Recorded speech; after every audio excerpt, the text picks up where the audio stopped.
30 Palestinians who arrived in South Africa.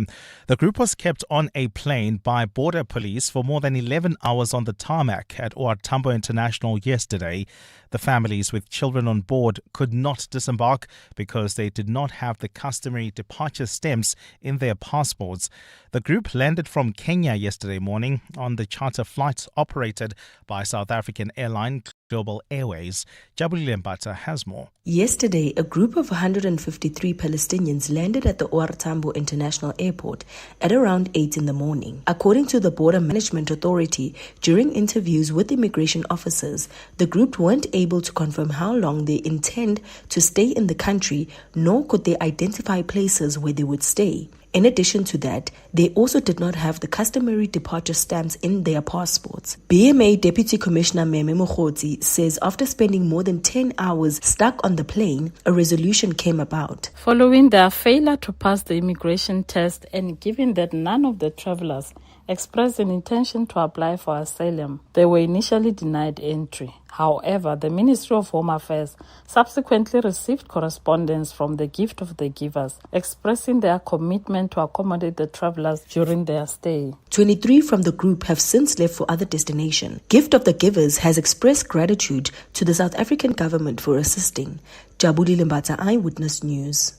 Police in KwaZulu-Natal have admitted to being unaware that an SAPS employee tampered with the criminal record of alleged hijacker Stuart Shanik.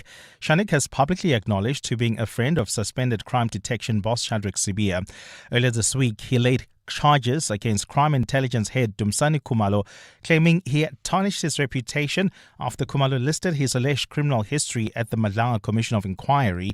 KZN Deputy Provincial Commissioner responsible for crime detection, Anthony Gaupel, revealed yesterday during a press briefing that Shanik's criminal record was removed, but he says the information was still available due to a backup system. I would then only safe to say that thank you, Mr. Shanik, for raising this issue. Because now that we dug into it after you've expressed yourself, you asked us to dig into it, so we've dug into it. He says had Shanik not laid the charges against Khumalo, they wouldn't have looked into his record. We find out now that the transaction took place in January, because there's a person who's very confident that says, no, there's nothing like that on my record. So we said, who's lying? Is it the Lieutenant General is lying now? Or the system is lying? Who's lying? Then when one made that pronouncement in the media, it prompted us to go and look into this thing.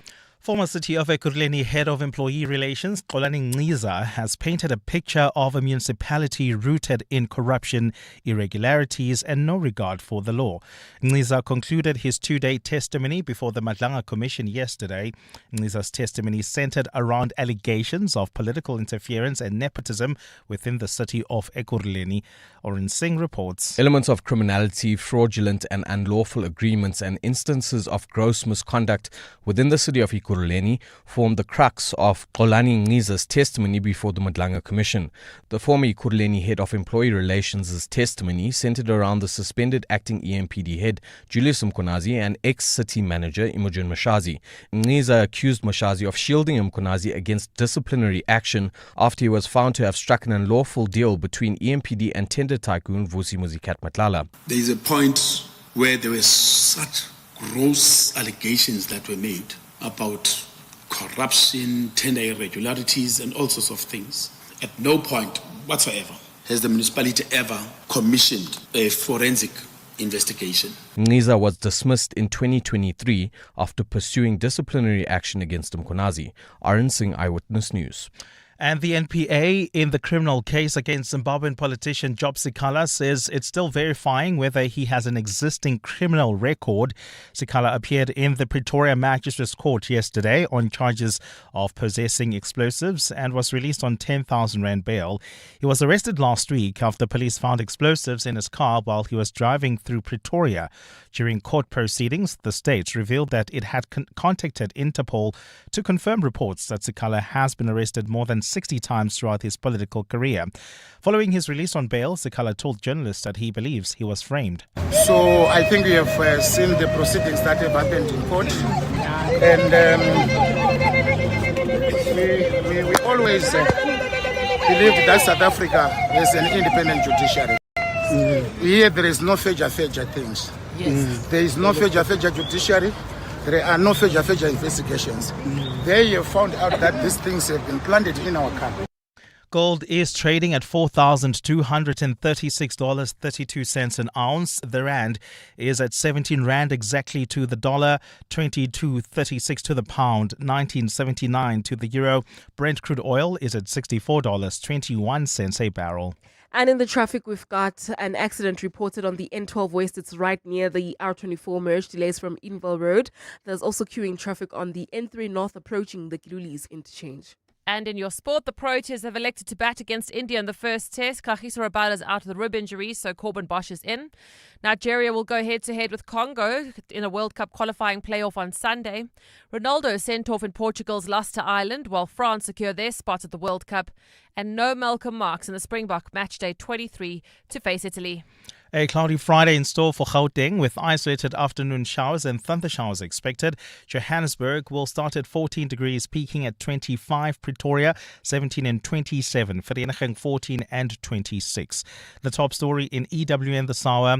Humanitarian aid organization Gift of the Givers has promised to accommodate 130 Palestinians who arrived on South African soil.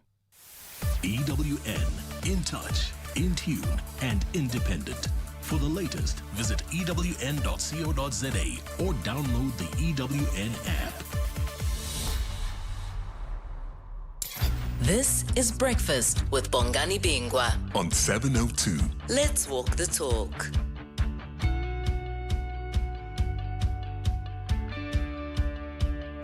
It's 8 minutes after 6 o'clock. Welcome to the Friday edition of 702 Breakfast. My name is Bongani Bingwa.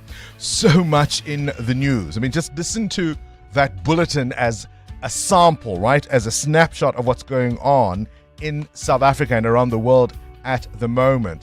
We'll talk to you about these Palestinian, do we even call them refugees, who arrived at OR Tambo yesterday. I mean, if ever there was a middle finger from one government to another, that would be one. And then, of course, there are issues around this incredibly colorful character, Stuart Sharnick. I wonder how much he regrets laying those charges earlier in the week. We'll tell you about what's going on in Ekurhuleni. And then the MPA has a criminal case against the Zimbabwean politician Job Sikhala. Do you remember the one whose defender was saying he wouldn't be so stupid, he's a seasoned politician, why would he walk around with explosives? This is just a snapshot of what's in the news on a random Friday morning at 6 o'clock. This is Breakfast with Bongani Bingwa On 702. Let's walk the talk.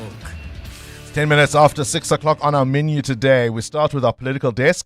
We speak to Sunday Lewana, who's a political analyst, about the week that was. And some of those stories mentioned there in the news will certainly be part of the conversation. You may remember we spoke to an activist a little earlier on in the week about Diabetes Day. We were throwing forward really to today, World Diabetes Day. And there's so many issues to deal with here, not least because so many of us walk around with diabetes undiagnosed, don't even know it. 1 in 9 South Africans has officially been diagnosed, and the rise of type 2 diabetes is telling a particular story around processed foods, sugary drinks, big portions, less movement, an alarming rise in obesity. And then you've got to think of the system, right? The public health system in particular that must take care of these patients. We're hearing of horror stories where the nurses know, because it's there very clearly in the doctor's instructions, that you must be given insulin. But nobody thinks about what diet you must be given as you try to manage your diabetes. I've got horror stories of patients who say they were more sick in hospital than they were at home because people didn't think, oh, perhaps we shouldn't be feeding them that, because the hospital didn't cater for exceptional cases where people's health might not be aligned to the diet they provide general patients. It really is quite unbelievable. We continue with our G20 correspondents desk and, of course, Mandoza, Galangata himself. Remember him? Well, his sons have come up with a new group. They're calling themselves the Galangata Boys, and they're going to be in studio to tell us what they are going to try to do to keep their father's legacy alive. You're with Bongani Bingwa. 702 weekday mornings, 6 to 9 a.m. I've got a question, 12 minutes after 6 o'clock. I'm not alone, of course. As always, I'm with a team of colleagues. We've got producers Bapelile and Ropfiwa taking your calls. KG is back to start the clock. Amoramila, more like your birthday wear today. We appreciate it. Yesterday was Ropile. You're looking fantastic today. Love that. Thank you. It's a dress, right? It is a dress indeed. Love that dress. Your makeup is on point. Happy Friday. Happy Friday. You're in a Friday mood. I am indeed. Yesterday was just a Thursday mood. Mm-hmm. Muteo? I always get nervous when Amma gets an intro like that because it's like, ba, ba, ba. Hi, Mateo. Your makeup is lovely, Mateo. I love that blue. Blue is your color, buddy. It works for me, right? It brings out your eyes. Is that what you like to hear? Yes. So I've got a question for the two of you. If you could play a character, historical, as in real person, or imagined, it could be a fictional character from a movie, from a book, but this must be somebody about whom you know an incredible amount. You know the details of their backstory, of what motivates them, what drives them. You know how they smile, how they walk. You've seen it in your head. Who could you, if you were going to be given, let's throw in $1 million, not even rand, $1 million, you've got to spend a day convincing people, strangers, that you are this person. Who would you play for a day? I would play Celeste Ntuli for obvious reasons. I mean, I love her so much. She's my favorite person. I think my favorite person in South Africa right now is Celeste, right? Yeah, but now you're saying, you must walk like her. You've got to convince us you are her. I'm not sure if I'm going to be able to walk like her. I would train. I'll practice for that $1 million. I'd practice. So you would try your shot at I would Celeste try. Ntuli. I'd dye my hair blonde, try to speak with a more deeper voice than I do now, and try to walk like her, try to pull in a few punchlines here and there. I think I would pass. Celeste Ntuli, okay. Mm-hmm. I'm trying to see it, but maybe with a good makeup artist, possible. Yeah, possible. Mateo Haripe, for a day? Because of my age, I could never convince you that I'm Winston and Jonah, right? But I know so much about him, and I love him as... So you could claim to be the son or grandson or the grandson of. Yeah. And I'm like, no, he was... You don't remember Winston and Jonah? You would know all those details and convince us that you telling are you the about son the of... island and their days with Ethel Fugard, and I'd be convincing at a dinner table. You see, I am now going to cheat because you've opened that door. I think I could pull off being John Gani's son. Okay. The long lost son. Just as long as you don't meet the other sons. I think I reckon I could pull that off. All right, a character, real or imagined, who do you think for $1 million you might be able to pull off? Let's say for a day, a couple of hours, but you do it well enough that you'd have some people convinced you are who you say you are. Let's have a bit of fun with this on a Friday. I'll explain exactly why we're asking that question. Let's walk the talk. 702. Having tortured you enough, because some of you are sitting in your cars going, wait a minute. Is it a Friday if they haven't gone? 1, 2, 3. It's a Friday. It's a Friday. It's a Friday. There we go. We like to be a little bit unpredictable at times, but there you have it. We've done it. Breakfast with Bongani Bingwa on 702. Let's walk the talk. Let's start with this bizarre story. You heard it at the top of the hour in Eyewitness News. This, of course, as some Palestinians landed at OR Tambo Airport yesterday, 130 of them. And it was a bit of a tense situation because they were kept on a plane, in fact, on the plane that they landed in, by border police for more than 11 hours on the tarmac of OR Tambo International Airport yesterday. And it's an incredible development because initially the Minister of Home Affairs, for quite practical reasons, didn't want to sign to let them in. And I think, from what I understand, it's gone to presidential level intervention. I want you to listen to the activist Naim Jenna explaining how it is that these Palestinians arrived in South Africa and maybe some of the politics behind it. Have a listen. Essentially, there's an organization called Al-Majd, which is linked to the Israelis, which has been charging people and promising to get them out of Gaza. So what happened, for example, with this flight and the previous one, people were called on a particular night and told tomorrow morning the buses will be ready for you. Next morning they went to the bus, they were told you can only take a rucksack, nothing else. They were then taken across into Israel. On the Israeli side, they were told that they can't have rucksacks either. All they allowed is a cell phone, passport, and some money, some cash. Then they were taken to the Ramon military Air Force base in Israel. They were put onto a chartered flight, no exit stamp. They were put onto a chartered flight, ended up in Nairobi, then put onto another chartered flight, and then ended up in Johannesburg. So that's how they ended up in Johannesburg. Some of these guys had absolutely no clue where they were going. He goes on to explain that, in fact, some of these passengers thought they were on their way to places like Malaysia and Indonesia. In both cases, people were actually not told where they're going to end up. Some of them believed that they were going to Indonesia, some to Malaysia, etc. On this flight, two people who were given booking documents for accommodation. And the one was a hotel in Mumbai in India. The other one was a hotel in Kuala Lumpur in Malaysia. And so they had no clue where they're going until they landed here and they told they were in Johannesburg. The last flight people came in, they were stamped and came in. The problem, of course, is that all of them, in the last flight and this one, they have no exit stamp. And technically, no country will accept you if you don't have an exit stamp from somewhere else. So they had no exit stamp. They arrived here, and border management this time decided to take a hard line. Unfortunately, many of the people said that they're visiting South Africa. And so if you're a tourist, you need an exit stamp, you need a return ticket, you need accommodation booked in your name. They didn't have any of those. Can you hear the cynicism? So some Israeli-based organization goes to Gaza and tells these people who are being obliterated, we'll get you out. We'll get you out. And cynically, they get them on these planes and they send them to Johannesburg. You guys want to support the Palestinian cause as a country? Well, here they are. Deal with them. You've been ICJing and ICCing. Here they are. Deal with them. That's how cynical this move is. Ultimately, Naim Jenna explains that after hours of confusion, many of these Palestinians eventually asked to apply for asylum. And so border management said that they're not going to allow them in.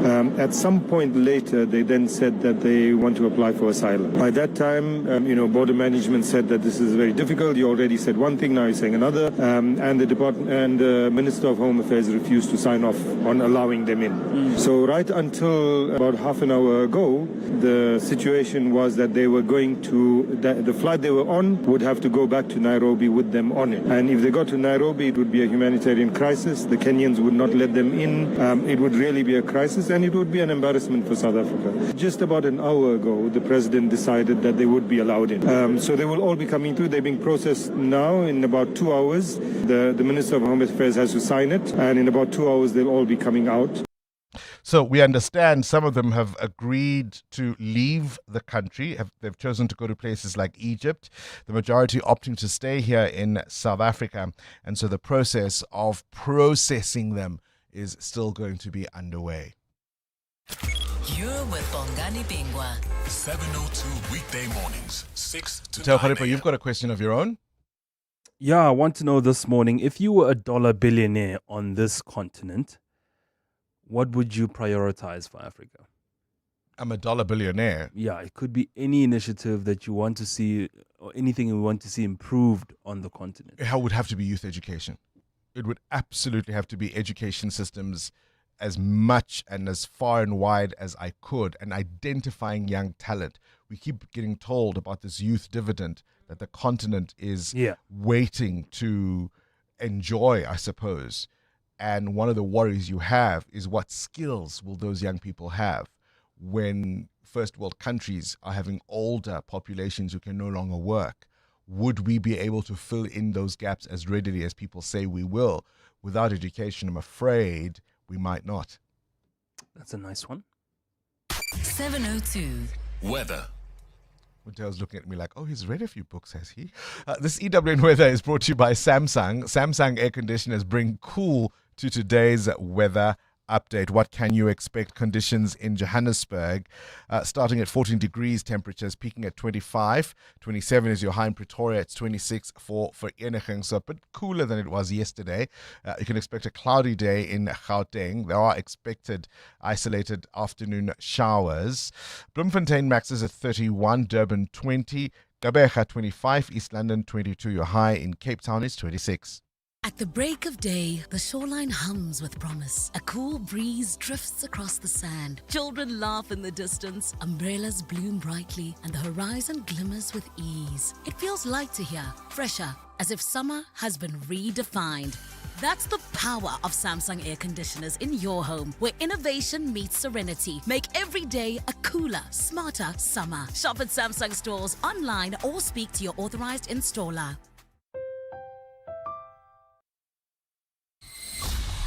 EWN Traffic. 23 after 6. Let's have a first look at the roads. Well, Bongani, that accident we spoke about earlier has been cleared. It was on the N12 West near the R24 merge. Traffic is now flowing through Edenville Road. But if you're traveling towards Woodmead as well as Sunning Hill, please be on the lookout for roadworks along the N3 North, already causing some delays coming out of Marlborough Drive, and more roadworks are taking place on the R21 North. This is right near Olifantsfontein Road, and they are already causing some issues there as well. So please be on the lookout if you're heading towards the city of Tshwane. Try to use the N1 North instead. More updates coming up. Stay tuned.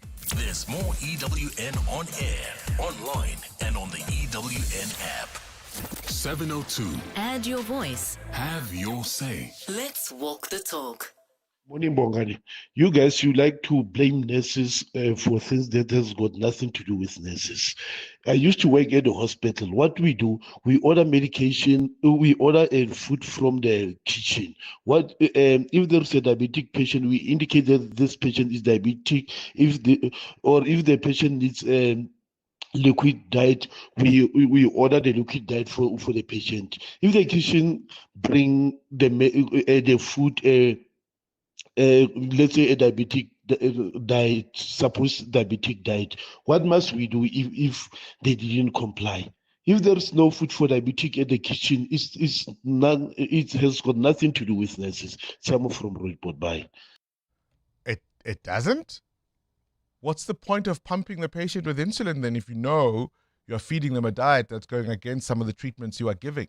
Yes, I know the nurses don't cook or prepare the food, but surely you can't just fold your arms and say it has nothing to do with nurses. You placed your order. If the kitchen didn't comply, you don't enter. I think you've just made exactly the point I was making. Start your day with Bongani Bingwa on 702. Let's walk the talk. What you need to know at this hour: South Africa now only going to be watching from the sidelines at this year's Global Climate Summit. This is after President Cyril Ramaphosa dismissed the Environment Minister, Dion George, and one of the things he's alleged to have done is to go against cabinet decisions. At a briefing yesterday, the minister and the president, Zikhumbuzo Ntshavheni, said George had publicly taken a position on COP30 that was at variance with government policy, forcing then cabinet to scale South Africa's role down to mere observer status. We know, of course, earlier in the week, the DA leader, John Steenhuisen, asked for his dismissal, and he'll now be replaced by Willie Oukamp, who'll be sworn in on Monday. You're driving around Johannesburg tomorrow. Expect major delays in major areas. The Gauteng Traffic Police, the Johannesburg Metro Police Department, and SAPS will be running a big joint operation tomorrow from 9 a.m. to 1 p.m. Many roads will be closed along the N1, the M1, the N12.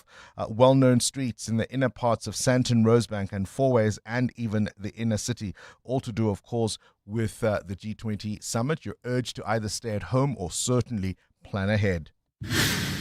Ukraine's President Volodymyr Zelensky is sounding the alarm again, and this time he is saying, look for Russia preparing for something bigger than just Ukraine. He says Russia is gearing up for what he's calling a big war in Europe, possibly as soon as 2029. And he says Moscow is growing their weapons production, and they are refusing to slow down on the battlefield.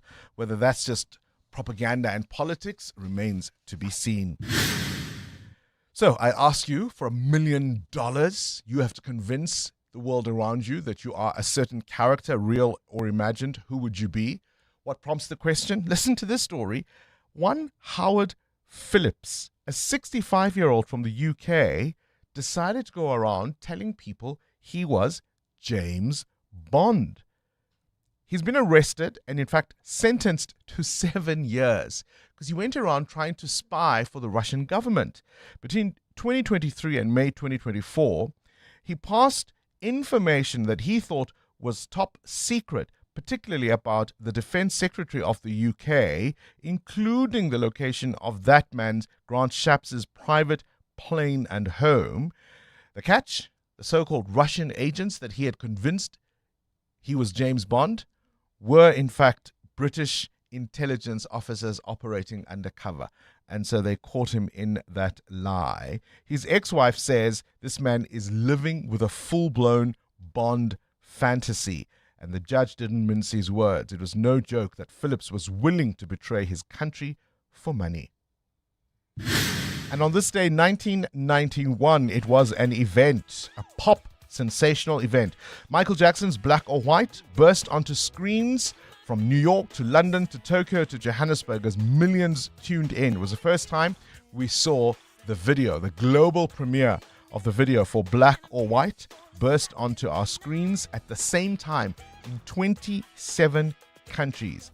500 million viewers watched as Jackson's groundbreaking CGI morphing effects transformed faces and blurred boundaries.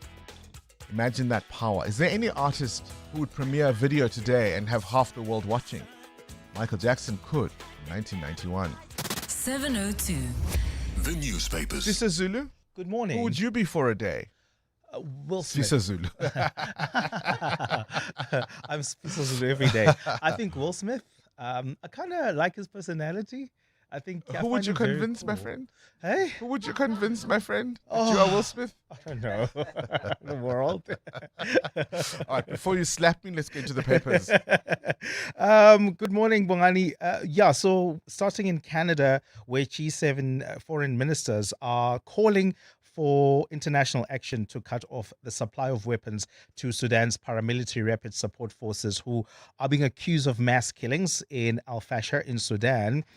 Sudan's army has accused the United Arab Emirates of propping up the RSF with weapons, but the UAE and the RSF have repeatedly denied these allegations. So U.S. Secretary of State Marco Rubio is one of those leaders at the G7 meeting with G7 leaders who are calling for those weapons to be stopped to being sent to the RSF in Sudan. So that's the story that's making international headlines. I'm looking at, I suppose you could call it another international story. We called it when we spoke to Dr. Terence McNamee earlier in the week. Many of these world leaders not coming to the G20, taking a leaf out of Donald Trump's book. President Xi Jinping joining a growing number of world leaders not coming to the G20 in Johannesburg. Instead, Premier Li Qiang will represent Beijing at the meeting, says the front page of the Business Day. We told you the Argentinian president's not coming. It's no surprise, I suppose. Vladimir Putin, the Russian president, won't be here because, of course, remember, there's that international warrant of arrest for him. The newly minted Japanese Prime Minister, Sanae Takaichi, expected to attend the gathering, but apparently is awaiting parliamentary approval, which has not yet been finalized. So will it really be the who's who coming to South Africa, to Johannesburg? Shame. Poor Dada Moreira, after all that cleaning up, eh? EWN Business. What, Mateo? Why? You're a billionaire, a dollar billionaire on the continent. You're asking, what would I want to improve if I had money to just give away? Infrastructure, industries, my thing is education. What prompts the question? Well, Nigeria's Dangote Group will invest at least $1 billion or 17 billion rand in key projects in Zimbabwe. Billionaire Aliko Dangote has made his latest industrious move on the continent, announcing pipeline, power generation and cement plant projects in our neighboring country. Now, the initiative stands as one of Zimbabwe's most significant private sector commitments in years and underscores a growing investor confidence in Zimbabwe.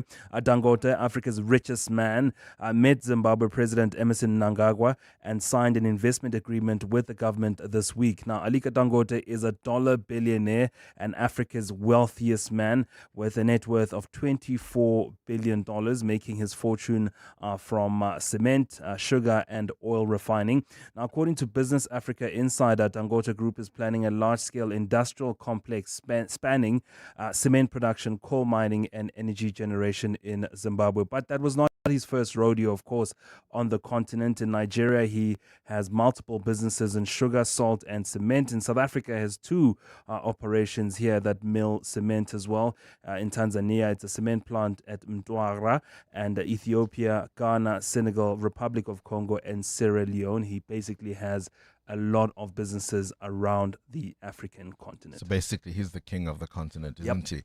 Where's the rand? Exactly 17 rand against the US dollar. At a good hey? point. Yesterday was 16.95 at midday.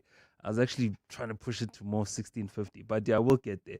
Exactly 17 rand against the US dollar, 19.80 against the euro, and 22 rand 36 cents against the British pound. The price of gold at $4,202 an ounce, while platinum is up 1.5% at $1,602. Brent crude at $63.88 a barrel. More business after 7. Straight to the news desk with Sfiso Zulu. What you got at this hour? Thanks, Bongani. Good morning. The family of a 15-year-old girl who was killed after being hit by a car says while they welcome the additional charges brought against the woman accused of her murder, it does little to ease the pain of losing their daughter. Priti Mahlangu died after Martha van der Walt rammed her car into a group of teenage girls earlier this year in Germiston. Van der Walt appeared in court yesterday where 3 more charges were added, and in addition to culpable homicide charges, the 68-year-old now faces charges of murder, attempted murder and failure to stop after driving. Family spokesperson Zwandile Soyaya says the new charges bring some relief, but it also has opened old wounds. It's never going to bring her back. We are slowly starting to get into terms. Hence I'm saying today, I don't know whether should I say it's tears for joy or I'm being emotional. He adds that this was just the justice they were seeking from the start. I feel like we are back to day one on our appearance. What has been added now in terms of these 3 charges, it's what should have been on the charge sheet from day one. Police in KwaZulu-Natal have admitted to being unaware that an SAPS employee tampered with the criminal record of alleged hijacker Stuart Shanik. Shanik has publicly acknowledged to being a friend of suspended crime detection boss Shadrack Sibia. Earlier this week, Shanik laid charges against crime intelligence head Dumsani Khumalo, claiming he had tarnished his reputation after Khumalo listed his alleged criminal history at the Madlanga Commission of Inquiry. KZN Deputy Provincial Commissioner responsible for crime detection, Anthony Hopel, revealed yesterday during a press briefing that Shanik's criminal record was removed, but he says the information is still available due to a backup system. I would then only safe to say that thank you, Mr. Shanik, for raising this issue, because now that we dug into it after you've expressed yourself, you asked us to dig into it, so we've dug into it. He says had Shanik not laid the charges against Khumalo, they wouldn't have looked into his record. We find out now that the transaction took place in January, because there's a person who's very confident that says, no, there's nothing like that on my record. So we said, who's lying? Is it the Lieutenant General is lying now? Or the system is lying? Who's lying? Then when one made that pronouncement in the media, it prompted us to go and look into this thing. In the Western Cape, Premier Alan Winde says the suggestion that rampant gang-related crime in the province may be due to infiltration of senior police officials by organised criminals is horrifying. The Premier released the long-awaited Police Ombudsman report into alleged gang infiltration within the province's police management. In a 2022 bail appeal ruling, Western Cape High Court Judge Daniel Tulare suggested that members of the 28 gang may have influence over senior police officers in the province. The Ombudsman report has found that the allegations against the Provincial Police Commissioner and his senior management were likely true. Ntutuzelo Nene reports. reports. Premier Alan Winde says he's been reluctant to release the report to demonstrate good faith with the South African Police Service and IPED and to protect those involved with the investigation. However, he says both parties have shown no sense of urgency in investigating Judge Tulare's comments. The Premier says numerous suggestions for lifestyle audits of police officers have also been rejected. For years now, the national SAPs have been unwilling and or unable to work with this government to solve the burning issue of the gang-related crime that continues to devastate so many communities. Ndutuzelo Nene, Eyewitness News. And U.S. Secretary of State Marco Rubio has called for international action to cut off supply of weapons to Sudan's paramilitary rapid support forces who are accused of mass killings in Al Fasher. At the end of a G7 foreign ministers meeting in Canada, Rubio said that the RSF had committed systemic atrocities, including murder, rape and sexual violence against civilians. Sudan's army accuses the United Arab Emirates of propping up the RSF with weapons, but the UAE and the RSF have repeatedly denied these allegations. The RSF has been fighting the Sudanese army since April in 2023, when a power struggle between their leaders erupted into all-out civil war. A cloudy Friday in store for Gauteng with isolated showers expected today. The temperatures are at lows of 14 and 17 degrees, peaking at highs between 25 and 27. And in the traffic, we've got roadworks taking place along the N3 North right near the Baklu interchange. Delays coming out of Marlborough Drive. While travelling towards Kempton Park, we've got some delays. An accident reported along Allendale Road. This one happened near the Zoerfontein Road exit. It's causing delays. Please be on the lookout. The top story this hour, Priti Mahlangu's family says while they welcome the additional charges brought against the woman accused of her murder, it does little to ease their pain. Part of the 702 family. From the undeniable chemistry of Bongani and Adam on The World View, to hanging out with Clement, to sports and good things too with Mandy and Brent, discussing the upside of failure with Relebohile Maboja, to a song, a book and a dish with John. Who can forget Stephen navigating us through personal finance? 702 has everything for everyone. It's informative, it's witty, it's real. Let's walk the talk. Balisa in Waterfall. Welcome to our 702 family. Let's walk the talk. Take the ultimate spin with 10Bet and me, Andy Lengube, to win a luxury BMW X3. Join 10bet.co.za. Play selected games. Every 10 rands you play earns you points. Hit the top of the leaderboard and the prize could be yours. T's and C's apply. 10Bet is a licensed betting operator and supports responsible gambling. No persons under the age of 18 shall be permitted to bet. Betting can be addictive. Winners know when to stop. South African Responsible Gambling Foundation toll-free counseling line 0800 006 008 or WhatsApp help to 076 675 0710. License number 921096661. Before a masterpiece takes shape, there's a single line that starts it all, until every curve and every angle reflects the clarity of a single vision. And only then does inspiration take its final form. The all-new Audi A5, designed to inspire. Starting from $14,499 per month with a guaranteed future value. Visit audi.co.za or your nearest dealer for more. T's and C's apply. For the first time ever, the G20 summit is being hosted on African soil. This moment of solidarity, equality and sustainability, Africa is going to be at the center of the conversation. So tune in between 6 and 9 every Friday on 702 Breakfast for the G20 Correspondents Desk on 702 to give you news, views, insights, breakthroughs from the summit.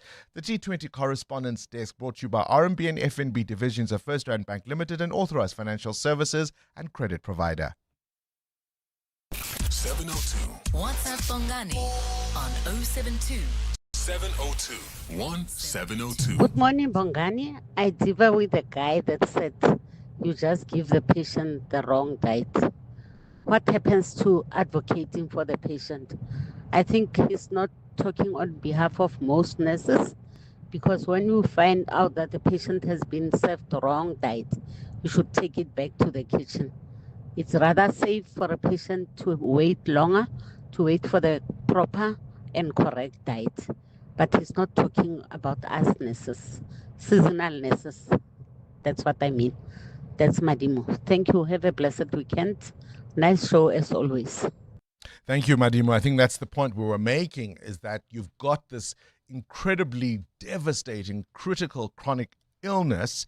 And at times, part of the problem is how it is managed in hospitals, that we would have somebody phoning in saying they're a nurse and that as long as they've ordered the food with the kitchen, it's not their responsibility to make sure that even a diabetic patient is fed the correct food. I think that paints exactly the picture we want to deal with. And so the issue here isn't about putting blame. We know not all nurses, not even the majority of nurses do that, but it can be one of the issues that can arise. And I think having that bold a voice note come on air tells you exactly what I mean. South Africa is a playground for the whole world. Everyone and anyone who feels like he wants to go somewhere without documents, they know where to go. They come to South Africa. So these people must just go back. Thank you. Good morning, Bongani and team. So South Africa is a place where all people can come freely, willy-nilly, and just get to stay here. So had they been sent back to Kenya, Kenya would not have accepted them. Why can't we put on the same stance? Yes, we fought at the international court, and so be it. But I mean, we're already dealing with immigrants that are here in our country, and we're already dealing with an influx of illegal ones. I think in terms of actually preserving the resources that we have for the citizens and the people that are already in the country, we actually need to take a stance. We can't be receiving people all willy-nilly like this.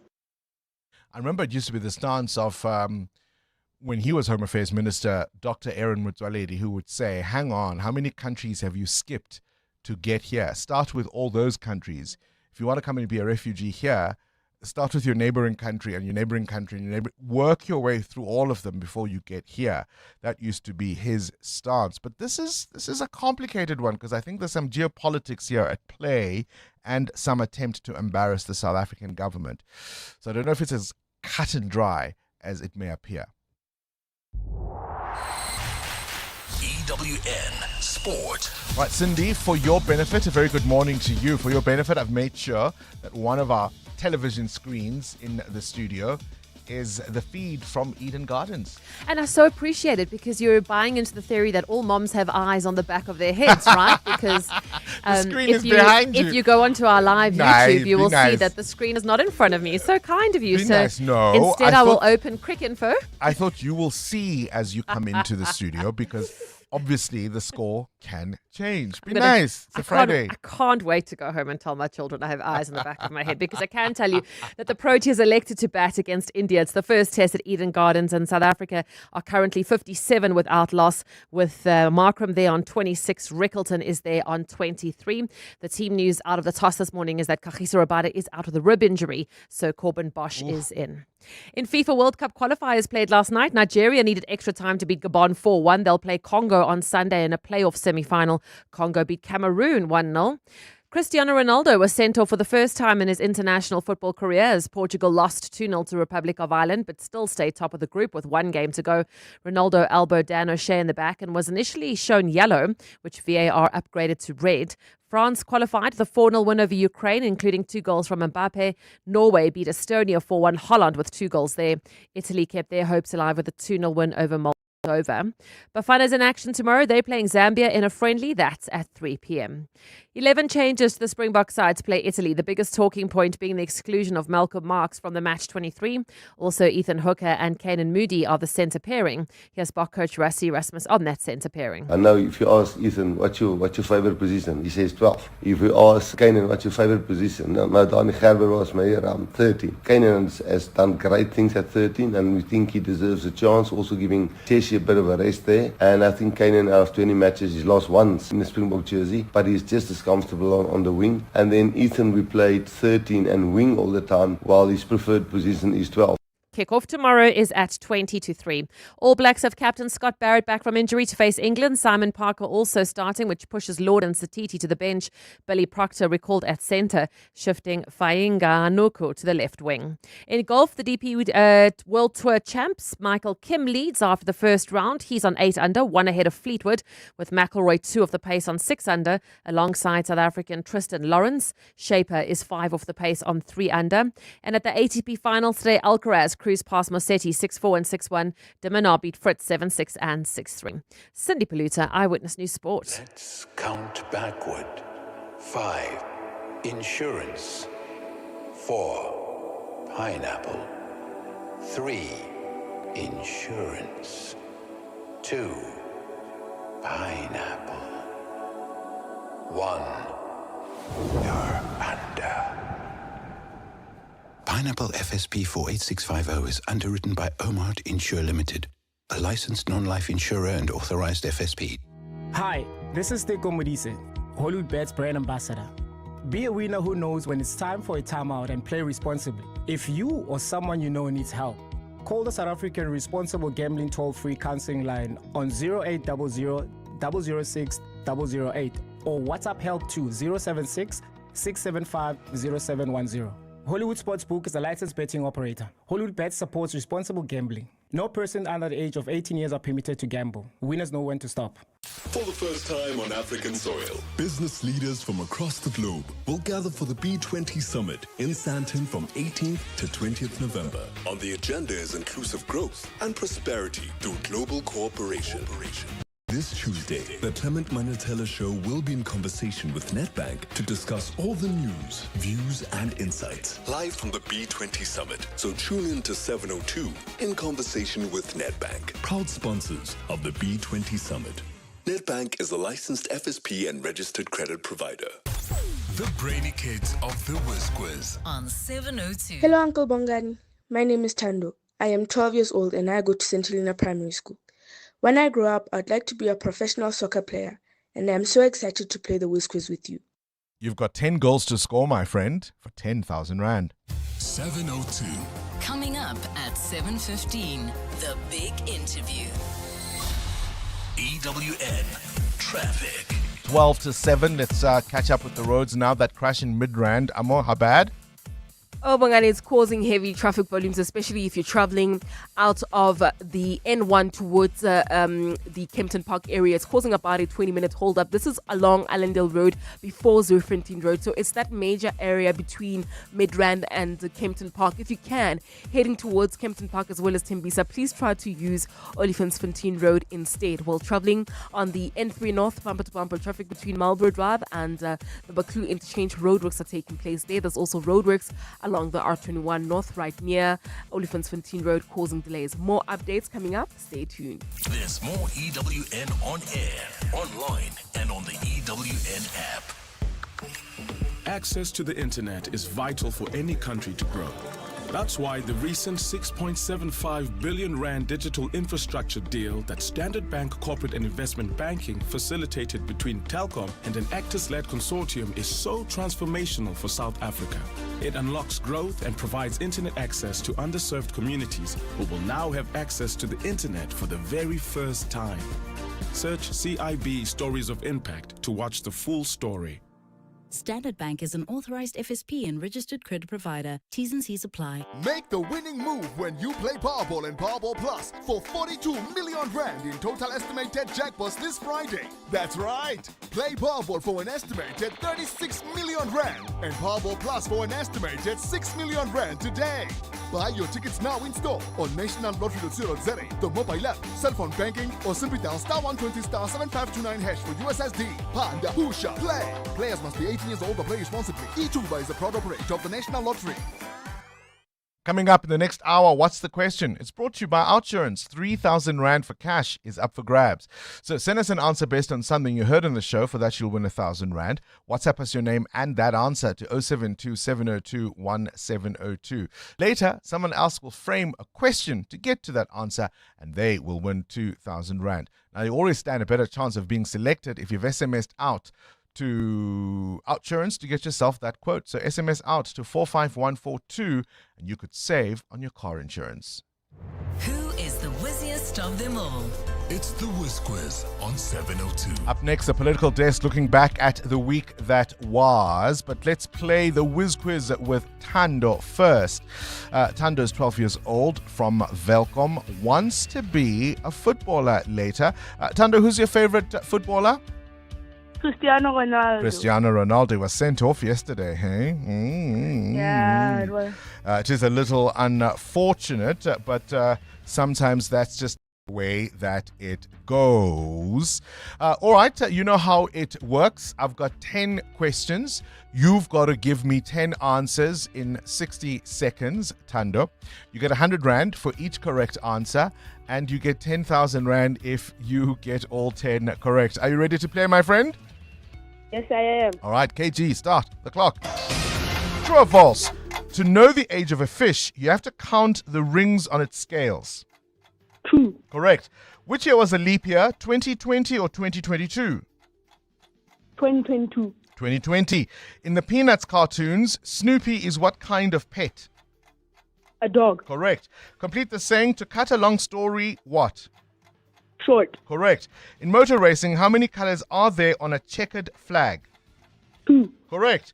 True or false? The adjective bovine refers to cattle. True. Correct. What is the chemical formula for water? Is it H2O? H2O. Correct. In space, the abbreviation ISS refers to the International Space what? Space Station. Correct. In maths, what instrument with 2 legs is used to draw precise circles and arcs? A compass. Correct. Spell the word Germany. Germany. Correct. My goodness, 9, Tando. 9. The only one that killed you was the leap year question. 2020 was the leap year. You were so close. I know. You were so close. Listen, guess what? Listen, here's a little tip. You're 12 years old now. You have to be age 10 to 13 to play the Whiz Quiz. Why don't you give us a ring before you turn 13 and see if you can try again, hey? Yeah. Yeah, I won't tell anyone. Okay. Just between us. Congratulations, my friend. You walk away with 900 Rand in today's Whiz Quiz. How close was that? Send us a WhatsApp voice note and we are calling you. The brainy kids of the Whiz Quiz. On 702. 702. The Political Desk. Let's look back on another heady week of South African politics and current affairs. We've invited the political analyst Sunday Lewana to join us to just talk through some of the stories we've been keeping an eye on this week. Always a pleasure to have you on the show. Thank you for your time. Thank you, Bongani, and good morning to the listeners of 702. All right. I want you to be a school teacher, if you don't mind, for a second. Let's give a review, if you will, of the director of the National Director of Public Prosecutions, Shamila Batoy, her appearance in Parliament before that ad hoc committee, and what she had to say about the NPA under her leadership. Is this somebody that you look back and say she's covered herself with glory? No, I wouldn't say she has covered herself with glory. There were a number of worrying, perhaps, contradictions.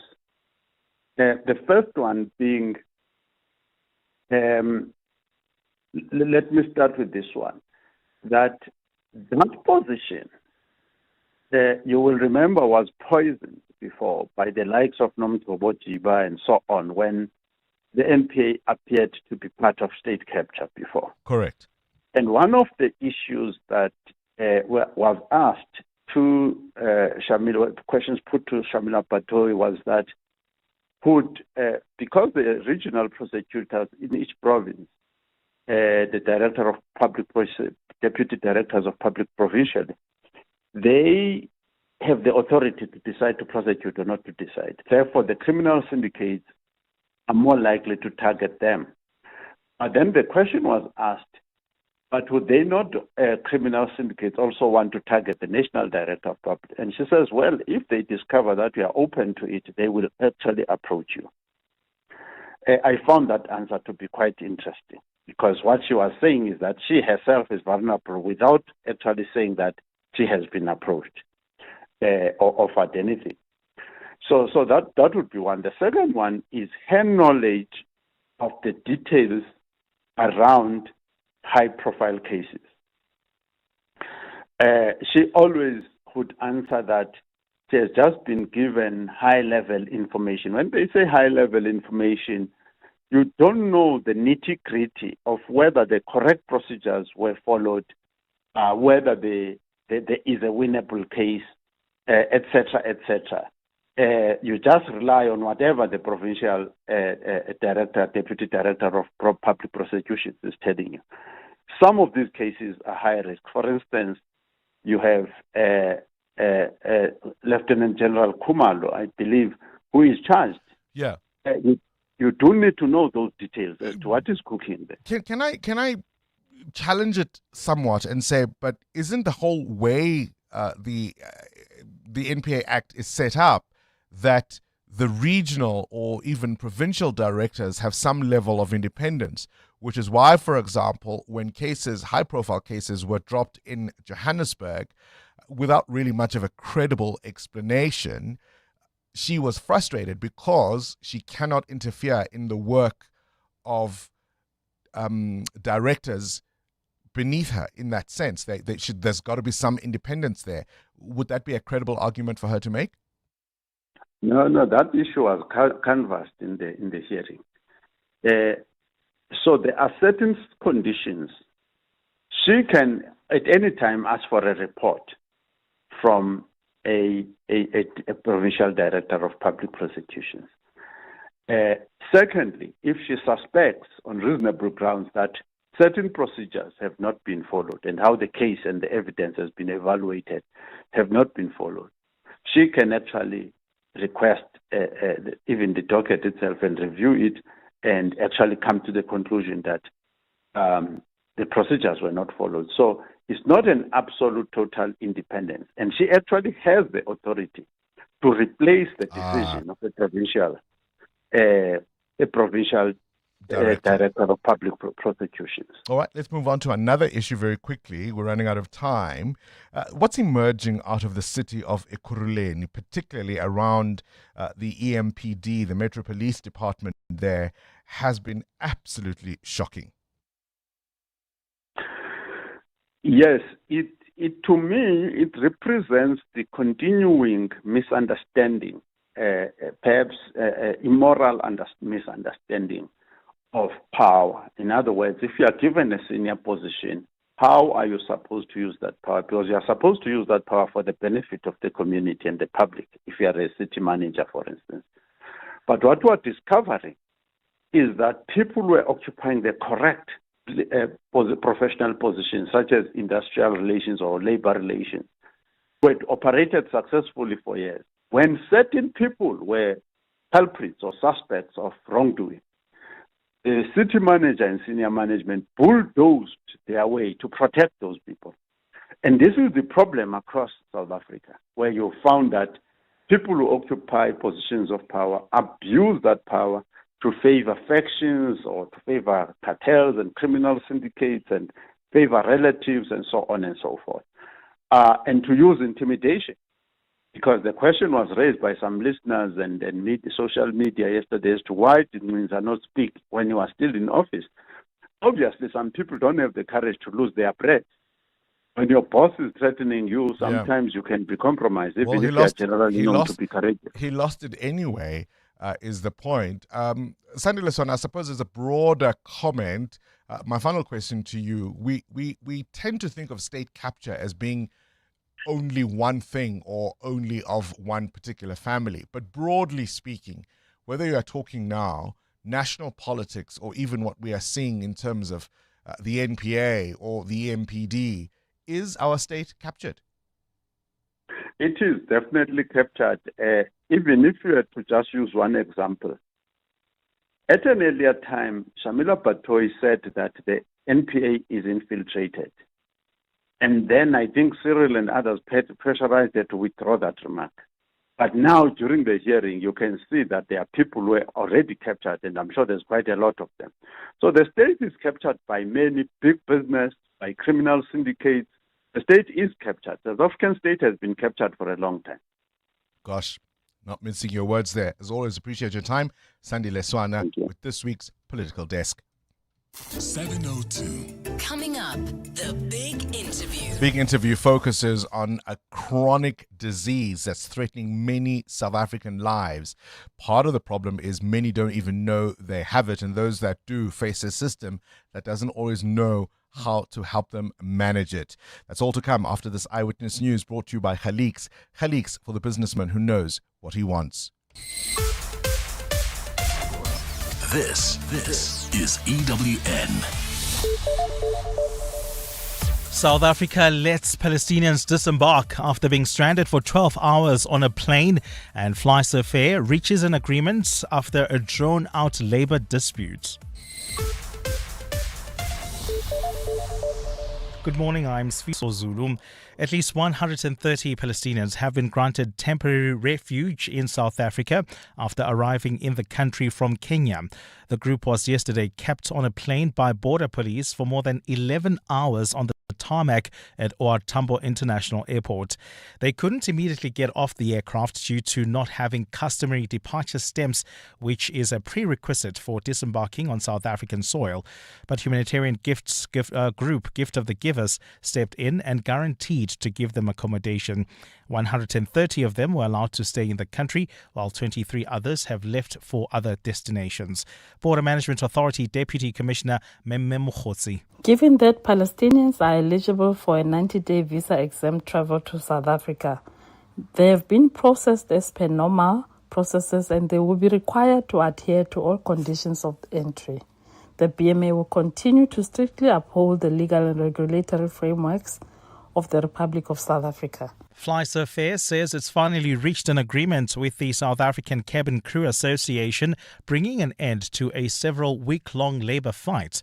The airline says this marks the achievement of extended multi-year agreements with both unions representing FlySafair's pilots and cabin crew, and it will ensure labour stability for at least the next 4 years. FlySafair's Kirby Gordon says they are now looking ahead to a period of continued growth and operational reliability as capacity is ramped up ahead of the G20 summit and the busy festive travel season. We're very pleased to confirm that we've reached an agreement with our cabin crew union, bringing to an end this recent labour dispute. Operations remained fully stable throughout, and with 4-year agreements now in place for both pilots and the cabin attendants, we can look forward knowing that we have stability amongst our crew. Our full focus can now return back to our passengers as we enter into this busy period. The EFF has laid a police complaint against Senzo Mkunu's Chief of Staff, Cedric Nkabinde, for misleading Parliament's police inquiry. The party says Nkabinde misrepresented the facts in his sworn statements around specific dates related to the suspended police minister and his engagements with controversial Northwest businessman Brown Mokgotsi. The ad hoc committee investigating police corruption yesterday also postponed its hearing with Nkabinde due to some discrepancies in his statements. Babalondenze reports. Members of the ad hoc committee slammed Cedric Nkabinde, accusing him of deliberately misleading the committee when he submitted incorrect dates about key events. Members from most parties agreed that Nkabinde should be released and come back on a later date with the correct information after admitting that he thumbsucked the information. The EFF has taken it a step further by laying a perjury charge against Nkabinde at the Cape Town Central Police Station. EFF ad hoc committee member Leanne Matthys. And we had to adjourn because it came to light that his statement, and in his own words, he said he was thumbsucking. And it looked like it was extremely intentional. You can't have someone who has been in the police force, according to his own statement, since 2004. And he does not understand the seriousness of giving us an accurate statement. The committee is also seeking further legal advice before Nkabinde returns to continue his testimony with a revised statement. Babalondense, Eyewitness News, Parliament. And Minister in the Presidency Khumbudzo Ntshavheni says government is already collaborating with the UK on the 2027 G20 program, with all indications that the US will ditch most of the work that is done by South Africa this year. Ntshavheni says too much attention is being given to the US boycotts of the final event, even though as the incoming host, the US is expected to receive the summit declaration. Today, President Cyril Ramaphosa is due to inspect the venue, where he will welcome world leaders at the Nasrec Exhibition Centre. Lindsay Dentlinga reports. As government prepares to be the ultimate host for the first Group of 20 Leaders Summit on the African continent, Minister in the Presidency Khumbudzo Ntshavheni says the US's absence could facilitate consensus being reached on a final declaration. This week, US President Donald Trump said it was a disgrace that South Africa was allowed to host the Group of 20. And remember, the US did not go to the G7. They went to take a photo and left. Or did they even take a photo in Canada? Their absence is not unique to South Africa.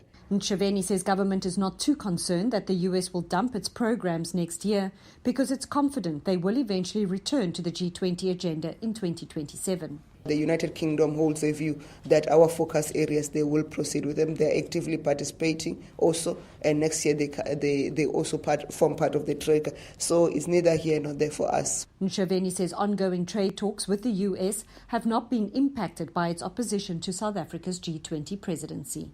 Lindsay Dentlinger, Eyewitness News, Parliament. Gold is trading at $4,236.32 an ounce. The rand is at 17.02 to the dollar, 22.38 to the pound, 19.82 to the euro. Brent crude oil is at $63.95 a barrel. And in the traffic in Benoni, we've got an accident. This is along the N12 West. It happened right after Parkfontein Road. It is causing delays. Please be on the lookout there if you're heading towards areas like Germiston as well as Boksburg. Please try to use the N17 West instead. And in your sport, Proteas lose 2 quick wickets of Rickleton and Markram to be 62 for 2 after electing to bat against India in the first test. France has qualified for the FIFA World Cup while Portugal lost to Ireland. Norway kept their hopes alive.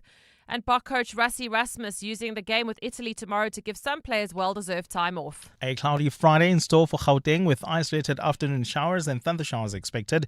Johannesburg is at a low of 14 degrees, peaking at 25. Pretoria 17 and 27. Vereeniging 14 and 26 degrees. The top story in EWN this hour. At least 130 Palestinians have been granted temporary refuge in South Africa after arriving in the country from Kenya. EWN, in touch, in tune, and independent. For the latest, visit ewn.co.za or download the EWN app. With a passion for business and community, Khaliq's is constantly looking for opportunities to help others. To date, Khaliq's suit trade-in campaign has helped provide suits to 2,000 job applicants and 100 retail interns. And you can get involved too by bringing in your old suit and trading it in for a brand new one at 30% off. Khaliq's will then clean, mend and distribute to those who need starting business. Khaliq's, for the businessman who knows what he wants. This is Breakfast with Bongani Bingwa on 702. Let's walk the talk. Walking the talk is 8 minutes after 7 o'clock. So much on the go. Just by the way, we do apologize. Our YouTube feed is not on at the moment, so you can't quite see what it is we look like. We are obviously working to get that back, but we are not live on YouTube today. But we're still pleased. You can hear us on the wireless from your speaker. So much on the go at the moment. Is there something that you've watched, maybe a reality show or some kind of competition that you've always wondered, what if it's rigged? The outcome can't surely consistently be this when reality looks to be something else. In a stunning revelation, and I'm going to play you a clip from one of the US news networks, NBC, the CEO of the Recording Academy, this is the one that gives out the Grammy Awards, explains that those, in fact, are rigged and they're influenced and swayed by powerful interests. He explained that artists or their label executives often sway the outcomes behind the scenes, with deserving nominees being pushed aside. And I think it's quite a stunning revelation because the CEO resigned, was offered lots of money and refused, and is now speaking out. Your truth. You have to tell your truth. Deborah Dugan says last week the Recording Academy offered her millions of dollars if she would keep her silence. She refused. Is the awards process corrupt? It's rigged. 12,000 Academy members vote to determine the top 20 nominees for a Grammy Award. But Dugan, alongside her attorney, says committees who pick the final nominees can be influenced. You're saying that in some cases, the nominating process has the involvement of people who have an interest in the nominations, artists who might be nominated are in the room. Absolutely. And not just the artists, it's the people who have business affiliations with the artists as well. Could represent the artists. Are in the room. Yes. What about the allegation that artists have made that it is predominantly white, that the decisions are being made by males? Is that true? It is true. It's predominantly white males that call the shots. She says Sunday night, artists up for Song of the Year took spots from Ariana Grande and Ed Sheeran. When you move somebody up, somebody comes out. And I was in the room, and I did see that happen.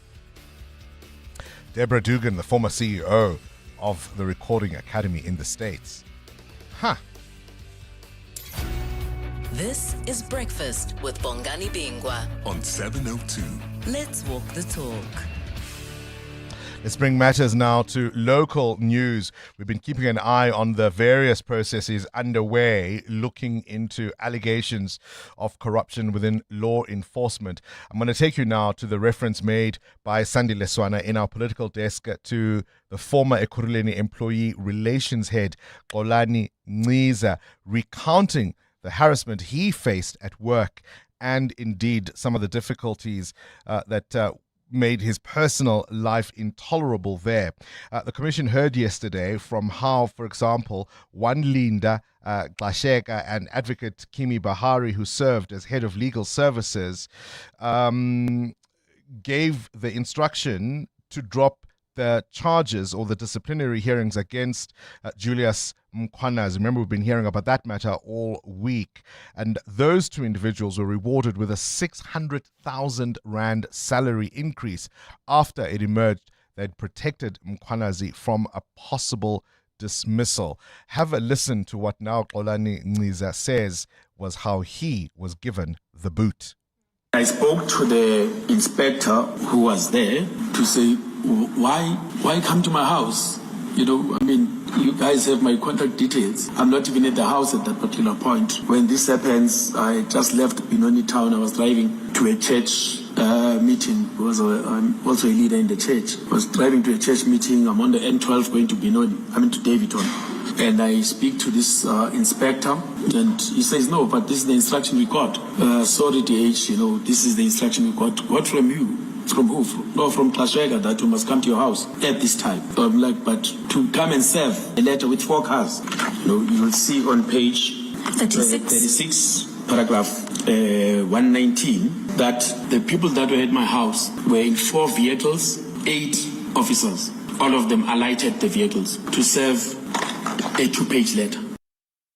Right? 8 officers in 4 cars, all getting out of their vehicles to serve this 2-page letter of suspension. Meanwhile, those that protected Mkhwanazi, still on probation, by the way, having been recently employed, got those stunning increases. The other process, of course, is unfolding in Parliament. The ad hoc committee looking into the same allegations, and yesterday it was the turn of the suspended police minister Senzo Mkunu's chief of staff Cedric Nkabinde explaining where some of the figures in his affidavit came from. I mean, it's a stunning moment. You can't make this stuff up. Have a listen. Chairperson, when I was consulted by the evidence leader, I was upfront with them that it is so unfortunate that I can't be precise with dates because I don't have information with me because of gadgets. Then I was advised to more or less, you think it could be when. So this, I made this reference based on that, of which now I can confirm, guided by the call of General Mkhwanazi, of which even that call, I can't be precisely, it was 30 September. I'm just guided by what he said. Of course, at some point he's asked questions by the EFF leader, Julius Malema, and he's asked specific questions about the dates, and he openly admits they were a thumbsuck. And Julius says, well, what are you doing here? How do we rely on the rest of the information if anything that you can tell us can be a simple thumbsuck? It really was quite an unbelievable moment. You're with Bongani Bingwa. 702 weekday mornings, 6 to 9 a.m. Right, it's 7:15. Let's go to traffic. EWN Traffic. This EWN Traffic is brought to you by Outsurance. SMS out to 45142 now. You could save on your car insurance. If you don't, ask them for 500 Rand. Heavy delays in Benoni. That's correct, Bongani. That's due to a major accident scene. It happened right after Potfontein Road. It's causing about a 20-minute holdup coming out of Snake Road. Please be on the lookout there and drive with care. And it's causing about a 20-minute holdup, Bongani. As a result, please use the N17 towards areas like Germiston as well as Boksburg or even Bedford View. If you were traveling in Kelvin, we still have got those roadworks causing heavy delays. This is between Marlborough Drive and the Baklu interchange. Please be on the lookout there. More details coming up. Stay tuned. There's more EWN on air, online, and on the EWN app. The OUTsurance pointsmen can't help your child's team win the game, but they can ease traffic congestion so you get to the match before kickoff and cheer them on. With the OUTsurance pointsmen on the roads for the past 20 years, we can all get where we need to be quickly and safely. OUTsurance really means it when they say you always get something out. A licensed insurer and FSP. 702. Up next. The big interview. PSG Asset Management sees opportunities others have missed. Like that stock, once up, now down. We thought good price and started our in-depth research there. Turns out it was a quality undervalued company working hard to restore market confidence to deliver soaring returns when they did. Because for us, a good price is just the beginning. To partner with us, contact your financial advisor or visit psg.co.za. PSG Asset Management Pty Limited is an authorized financial services provider and part of PSG Financial Services Group, a licensed controlling company. Make the winning move when you play Powerball and Powerball Plus for 42 million rand in total estimated jackpots this Friday. That's right. Play Powerball for an estimated 36 million rand and Powerball Plus for an estimated 6 million rand today. Buy your tickets now in store on nationallottery.co.za, the mobile app, cell phone banking, or simply dial *120 *7529# for USSD. Panda, Pusha, play. Players must be 18 years old or play responsibly. E2 is a proud operator of the National Lottery. It's amazing what Help can do. Help can take you from smart money moves to smart gadgets and household must-haves. With an FNB Premier Credit or Fusion card, get up to 40% back in e-bucks on devices and appliances. Open any FNB Premier account today, celebrating 25 years of helping you live the Premier life. FNB, help changes everything. TC's own rules apply while stocks last. FNB, a division of First Rand Bank Limited, an authorized financial services and credit provider. 702. The big interview. With Bongani Bingwa. 18 minutes after 7 o'clock. Onto this now. Blindness, kidney failure, heart attacks, strokes, even the loss of limbs. These aren't just thoughts or ideas or scenes even from a medical drama. They are quiet, devastating realities that come with diabetes. Today, of course, is World Diabetes Day, and we've decided to shine a spotlight on a disease that creeps into homes and into people's lives almost with no warning. In South Africa, millions are living with it, and government officials now rank it among the country's top killers. The rise of type 2 diabetes particularly tells its own story. Processed foods, sugary drinks, bigger portions, less movement, and of course, all of that leading to an alarming rise in obesity. For us as a nation, this date shouldn't just be a marker on a calendar, but really a wake-up call. It's not a distant threat. It's here and it's deadly. We're joined now by Dr. Sindeep Bana, a senior endocrinologist and specialist physician on the line. Appreciate your time and welcome to 702 Breakfast, Doctor. Thank you very much for having me, Bongani. So from what I understand, 1 in 9 South Africans has diabetes, and those are the ones that have been diagnosed. Many don't even know. That's true. I mean, look, the stats are a bit scanty in South Africa. The last stats looked at about 4.5 million people, but we know that in Africa, about 60% of people remain undiagnosed, which means you're right. You can closely double the number that we have. And it's a devastating epidemic. What's given rise to these numbers? Well, look, there's a few things. The one is, I mean, the genetics we can't get rid of, but change in lifestyle. So over the last 3-4 decades, we've had rapid urbanization. The kind of jobs we used to engage in 1 or 2 generations ago have changed. So a lot of us have become more sedentary. It's office space. We don't even get to our 10,000 steps a day. And then from a food perspective, there's been a massive change in the type of food we eat. So we're eating a lot more calorie-dense foods. We're eating a lot more carbs, a lot more refined sugars. And so if you take a combination of sedentary lifestyle and this bad eating, definitely we're going to be sitting with problems going forward. How well equipped is our health system to deal with people who have diabetes? I've heard horror stories of nurses who are happy enough to administer, say, insulin, but don't necessarily check what food the patients in hospital are being fed from the kitchens. I've heard of patients who said they were sicker in hospital than they were at home. So, look, our health system's not adequately coping. And it's not because of not enough money being spent. South Africa spends 8 to 9% of their GDP towards health. I think, like many other aspects in the South African scene, it's just not being well spent. And so, no, our healthcare system's definitely not well equipped, both from a numbers perspective in terms of the epidemic, but the resources. If you look at the number of endocrinologists in the country, it's shocking. If you look at the number of diabetic educators, it's also shocking.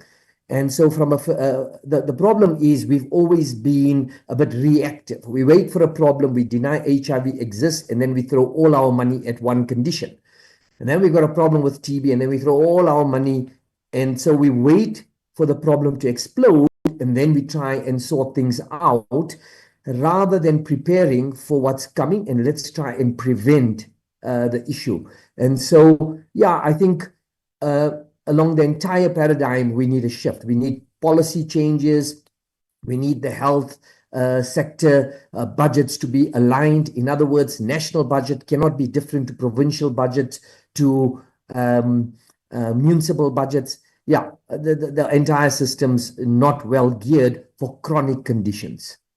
One of the things that is perhaps a challenge, you mentioned the need for more endocrinologists, is that most people see a GP. Most people haven't considered, so much of the makeup of their bodies. People don't think about hormonal imbalances, all of that more complicated medicine, and certainly don't have access to it. No, it's true. There's no way 100 endocrinologists are going to be able to manage this diabetes burden, right? And we're not saying it is. If you just look at America, they've got on average about 8,000 endocrinologists for a population of about 350 million people. And if you look at that ratio, and even they're not well equipped, but we're looking at about minimum, we need about 1,200 endos. So we got 100. There's no way endocrinologists are the solution to this problem. We need diabetologists, and even there, we've got less than 300 diabetologists. So from that perspective, it takes many years to grow an endocrinologist. You're looking at 14 to 16 years. To grow a diabetologist, you're looking at 9 to 10 years. The low-hanging fruit is get nurses to become diabetic educators, and empowering your GPs is going to be doing the trick. And so from that perspective, the problem with we don't even have a lot of diabetic educators, because who wants to become a diabetic educator? You become one, and then you get stuck on the ranking. The nursing ranking doesn't allow you to go up, which means you're not going to do well from a salary perspective. And so, it is a bit of a nightmare. And I know I'm painting a grim picture, but you need changes at every level. All right, that's perhaps at a systemic level. For individuals listening to us now who may not even know they are at risk, what sort of things do they need to think about? And I'm talking about perhaps family history. Does race or ethnicity play a role? I know there are also kinds of issues, including gestational diabetes. If people don't know, they may even be walking around with this thing. What kind of red flags would give them indicators they need to get it checked out? All right. So genetics play an important role. So if you got a parent or two who have diabetes, your risk is anywhere between 60 to 80%. So if both your parents are diabetic, you got an 80 to 90% chance of developing type 2 diabetes. So obviously get yourself checked out and work early in terms of preventing it. If you had gestational diabetes, you've got almost 100% chance in the next 8 to 10 years to then go on to developing full type 2 diabetes. So that's where prevention comes in. Certain ethnic groups are at higher risk. And then the biggest risk, the one that can be changed, is obesity and diet. And if you look at diabetes, it walks in the shadow of obesity. And now if you look, South Africa is one of the most obese nations in the world. And so those are the low-hanging fruits. But the individual out there, get to know your numbers. Just like you need to know your blood pressure, just like you need to know your cholesterol, it is vitally important for you to go and know what your sugar levels are. So get yourself screened at the local clinic. How often? So I guess the ones who are at risk should be doing it at least twice a year. As a general population, at least once in your life. Of course, the older you get, the higher you're at risk. So I would say for now, every adult should just go and get to know the glucose levels, which can be done at pharmacies, which can be done at local clinics, which can be done by your doctor. And then that can be a starting point, because at least you've engaged the health system. And now we've got a hold on your numbers, and then we can at least start advising in terms of preventing the condition. If you do, start treatment early. And we need to eat better and get moving. Oh, get moving. I mean, my students used to always say on my tombstone, it's going to be written 10,000 steps a day. Well, one of my students did a master's, and we looked at activity in our diabetic population at Baragwanath Hospital when I was still the head there. And on average, our diabetic patients were doing around 3,000 steps a day. The problem was, on the interview, before we started the clinical trial, where we gave them a pedometer and we followed them for 3 months, they all thought they were active. That's the shocking thing. Wow, people think they're active, but actually they're not. Appreciate your time. I think you've given us food for thought there. Dr. Sindip Bana is a senior endocrinologist and specialist physician talking to us on this World Diabetes Day. EWN Business. 28 after 7, Matteo Haripe, Cell C preparing for its JSE listing, and it's making shares available to investors. Yes, Cell C has made 173 million shares available to the market ahead of its public listing on the JSE later this month. The stock allocated represents about 53.8% of Cell C's issued share capital. Now, the group plans to raise 6.5 billion rand from the share sale. The offer includes an allocation of about 68 million ordinary shares, valued at about 2.4 billion, to a new empowerment ownership structure. With the listing, Cell C will separate from its previous owner, Blue Label. Fly SAF Air reaching an agreement with the Cabin Crew Association Union. Yeah, some stability there for South Africa's aviation industry. Fly Fair and the South African Cabin Crew Association have reached an agreement, bringing an end to that long labor dispute. The company and the union have engaged throughout the week in attempts to find a resolution. Earlier in the week, the union had rejected an offer from the airline, which included a 5.7% salary increase, a 7.5% annual bonus, experience-based pay progression, and additional monthly allowances. Now, Fly Fair says the final agreement reached with SACA is materially similar to the proposal they made earlier. And now, throughout the negotiations, Fly Fair's operations have been stable. Your indicators? It was a great day for the JSE yesterday. The all-share up 1,137 points, pushed up by industrials and banking stocks, which are up more than 1%. The Rand still in a good position this morning at 17.02 against the US dollar, 19.82 against the euro, and you'll need 22 Rand 38 cents to get a British pound.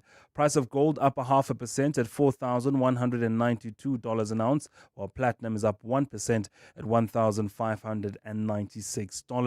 Brent crude at $63.96 a barrel. Bring you more business after 8. Time now for your latest Eyewitness News, brought to you by Outsurance. SMS out to 45142 now, and you could save on your car insurance. If you don't, you can ask them for 500 Rand. Right, let's go straight to the news desk then. Sviso Zulu, what are we going to pay for apartheid era employees and their legal fees? Did I get that right? Yeah, thereabouts, Bongani, because Cabinet is saying and is agreed to amend a government policy that will allow for state employees, past and present, and the judiciary and the executive as well. They'll receive paid legal representation to facilitate their appearances at commissions of inquiry and in court proceedings. It's been the situation on several occasions that such witnesses have refused to appear before inquiries because they can't afford their own legal representation. Earlier this year, members of Parliament's Justice Committee criticised government departments which are refusing to provide legal services for apartheid-era employees required to testify in inquests for the Truth and Reconciliation Commission. But Minister in the Presidency, Khumbudzo Ntshavheni, says if the person requested to appear in a criminal matter is found guilty, they will have to repay the state. The objective was to amend a paragraph to allow the policy to provide for the legal representation of state employees, inclusive of former state employees, members of the judicial and members of the executive following the exercise of and performance of their functions in such capacity. The family of a 15-year-old girl who was killed after being hit by a car says while they welcome the additional charges brought against the woman accused of her murder, it does little to ease the pain of losing their daughter. Priti Mahlangu died after Martha van der Waltz rammed her car into a group of teenage girls earlier this year in Germiston. Van der Waltz appeared in court yesterday where 3 more charges were added. And in addition to culpable homicide charges, the 68-year-old now faces charges of murder, attempted murder, and failure to stop after driving. Family spokesperson Zwandile Soyaya says the new charges bring some relief, but it also has reopened old wounds. It's never going to bring her back. We are slowly starting to get into terms. Hence I'm saying today, I don't know whether should I say it's tears for joy or I'm being emotional. He says that this was the justice they have been looking for from the start. I feel like we are back to day one on our appearance. What has been added now in terms of these 3 charges, it's what should have been on the charge sheet from day one. President Cyril Ramaphosa will this morning join the CEO City Cleanup Program in Kliptown, Soweto. This initiative, launched by Mayor Dada Morero, has brought together leaders in government and ordinary citizens to target inner city sites. It comes a few days before the G20 summit and after government departments have reported to be on track with preparations to host global leaders. Jabuli Lembata takes a look. Earlier this week, Joburg Mayor Dada Morero launched the CEO City Cleanup Partnership Program. At its launch, he noted that the city is faced with aging water infrastructure and sewage pipes, which is in need of replacement. President Cyril Ramaphosa also expressed his disappointment with the poor state of Joburg in March this year. And in response, he launched a presidential working group to accelerate service delivery. His spokesperson, Vincent Magwenya, explains today's visit. The program unites entities and prominent CEOs from Johannesburg and aims to expedite urban renewal, enhance service delivery, and restore dignity within higher priority precincts. Magwenya adds that the initiative demonstrates government's shared stance on accountability. Jabuli Lembata, Eyewitness News, Kliptown. And a study conducted by researchers at Stellenbosch University shows that there's been an increase in type 2 diabetes diagnosis among young people. As today marks World Diabetes Day, Dr. Ankia Kutsia says the eating habits of young people are contributing to the numbers that are going up. She says 2/3 of South Africans remain undiagnosed. So ideally, people need to get tested even if they don't have any signs of symptoms. But any organ system can be affected by diabetes. So for instance, if your eyes are affected, you can start to have blurred vision. Also, diabetes impairs the immune system. So often patients have recurrent infections. A cloudy Friday in store for Gauteng with isolated showers expected. The temperatures are at lows of 14 and 17 degrees, peaking at highs between 25 and 27. And in the traffic, we've got roadworks along the N3 North causing delays between Vincent Chabalala Road and the Baklu interchange while travelling in Benoni. An accident, in fact, a major one that happened after Padfontein Road. It's causing heavy traffic volumes coming out of Kingsway Road. Please be on the lookout. The top story this hour, Cabinet has agreed to amend a government policy that will allow for state employees, past and present, the judiciary and the executive to receive paid legal representation. You could spend 10 minutes waiting for that file to download, or get a 10-minute quote from Outsurance that could save you thousands on your car insurance. For his 2024 Ford Ranger, 57-year-old Andy now pays only 1,083 Rand a month. And for her 2020 Hyundai Tucson, 48-year-old Felicity pays just 836 Rand a month. Ready to get more out of your car insurance? SMS out to 45142. That's out to 45142. Outsurance, licensed insurer and TCs and information online. Clement Manatella. Weekday mornings, 9 to 12. 9 to 12. Piano at the age of 4, did someone get you interested in it, or is it something that you just found fascinating already at that young age? It was my mother who was interested in it. So I'm the last of 5. My mother said that she had tried to get the other siblings in, but they started a bit later. And so I started quite early with my piano lessons, and I stuck with it. It was very challenging because practice time always had to happen before you go outside and play with your friends. Clement Manatella. 9 to 12 on 702. You are not dreaming. You are repeating. Insurance, pineapple. Insurance, pineapple. Insurance, pineapple. Insurance, pineapple. Pineapple FSP 48650 is underwritten by Omart Insure Limited, a licensed non-life insurer and authorized FSP. Hey guys, this is Robert Marawa, Hollywood Bet's brand ambassador. Playing responsibly is part of the winning strategy. Make smart choices and continue to score. If you or someone that you know needs help, call the South African Responsible Gambling Toll-Free Counseling Line on 0800 006 008 or WhatsApp help to 076 675 0710. Hollywood Sportsbook is a licensed betting operator. Hollywood Bet supports responsible gambling. No persons under the age of 18 years are permitted to gamble. Winners know when to stop. You want a new car, but prices keep climbing, the timing doesn't feel right, the deals are never good enough. Until now. The Motor Select Demo Deal Dash is back this Friday and Saturday only. Get up to 100,000 Rand trade-in assist on over 1,800 demo models across 26 leading brands, all backed by SA's largest and leading dealer network. It's just 2 days. Visit motorselect.co.za to shop our demo range now. The G20 summit being hosted on African soil for the first time ever. A moment of solidarity, equality with Africa at the center. We'll bring you the G20 correspondents desk in the next hour. Brought to you by RMB and FNB, proud sponsors of this year's G20 summit. The latest news, views, insights and breakthroughs from the summit as it happens. The G20 correspondents desk on 702, brought to you by RMB and FNB, divisions of First Rand Bank Limited, an authorized financial services and credit provider. 702. WhatsApp Bongani on 072 702 1702. Morning, Bongani. We may blame the nurses for what's happening in hospitals, but I can tell you it's not easy. In the late 90s, early noughties, I worked in a hospital setting. So there were new dietitians that were employed at the time, and the hospitals were used to having just, old ladies doing that. I'm telling you, these young dietitians in their 20s, they would have it hard because they would want to implement the dietary whatever, and the people that have been there in hospitals for years made it hard for them. I'm telling you, it's not easy. And I think that's what the good doctor was saying around giving nurses the skills and education and being a part of a system that's going to tackle this thing. But what we can't do is bury our heads in the sand and think it's going to go away. Breakfast with Bongani Bingwa. A very good morning to my favorite breakfast show in South Africa, Bongani and the team. Bongos, can't wait to hear what Dudula is going to say on these Palestinians that just landed in South Africa.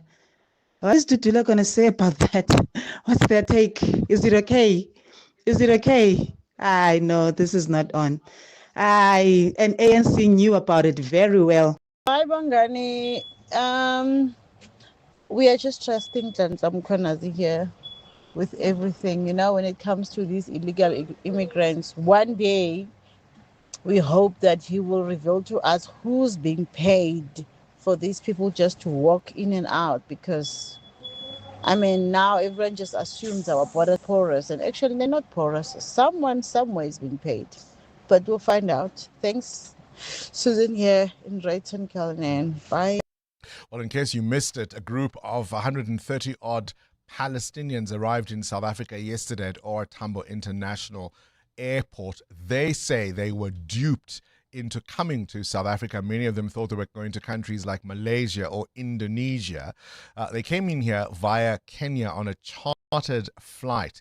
The humanitarian aid organization Gift of the Givers has promised to try and accommodate as many as they can. The group landed, as I say, from Kenya yesterday on a chartered flight operated by South African airline Global Airways. And I think there's a lot of information and questions to still be asked about how this happened, who paid for that charter flight, what did they think they were going to do, how and why were they allowed to land here.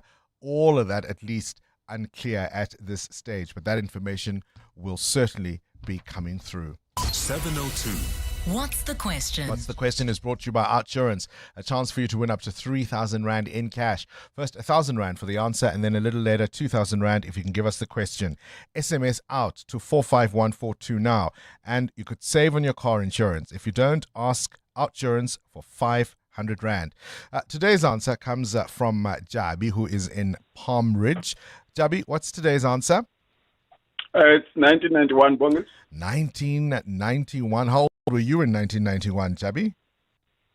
Gee, I think I was 17. 17? Oh, just a little older than I am.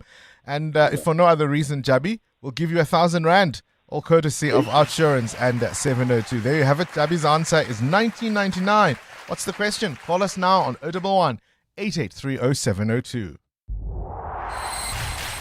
EWN Sport. Cindy Palute, playing cricket on the subcontinent is never easy. Nope, it's not. Right? We had a good start. We were happy with 57 for 0. And kind of all then, changed, we've lost 3 wickets since then. You're right. The Proteas are currently 94 for 3. They elected to bat against India in the first test. Rickleton was bowled for 23. Markram was caught for 31. Bavuma was caught for 3 as well. In the middle at the moment, you've got Mulder on 16 and Dezorzi on 10. Some team news at the toss. Kagiso Rabada has a injury. He's replaced by Corbin Bosch. While locally in the T20 Challenge, Province beat Tuskers by 9 wickets. Tonight, the Dolphins are away at Boland. Titans take on Northwest. FIFA World Cup qualifiers. Nigeria will play Dr. Congo. Dr. Congo?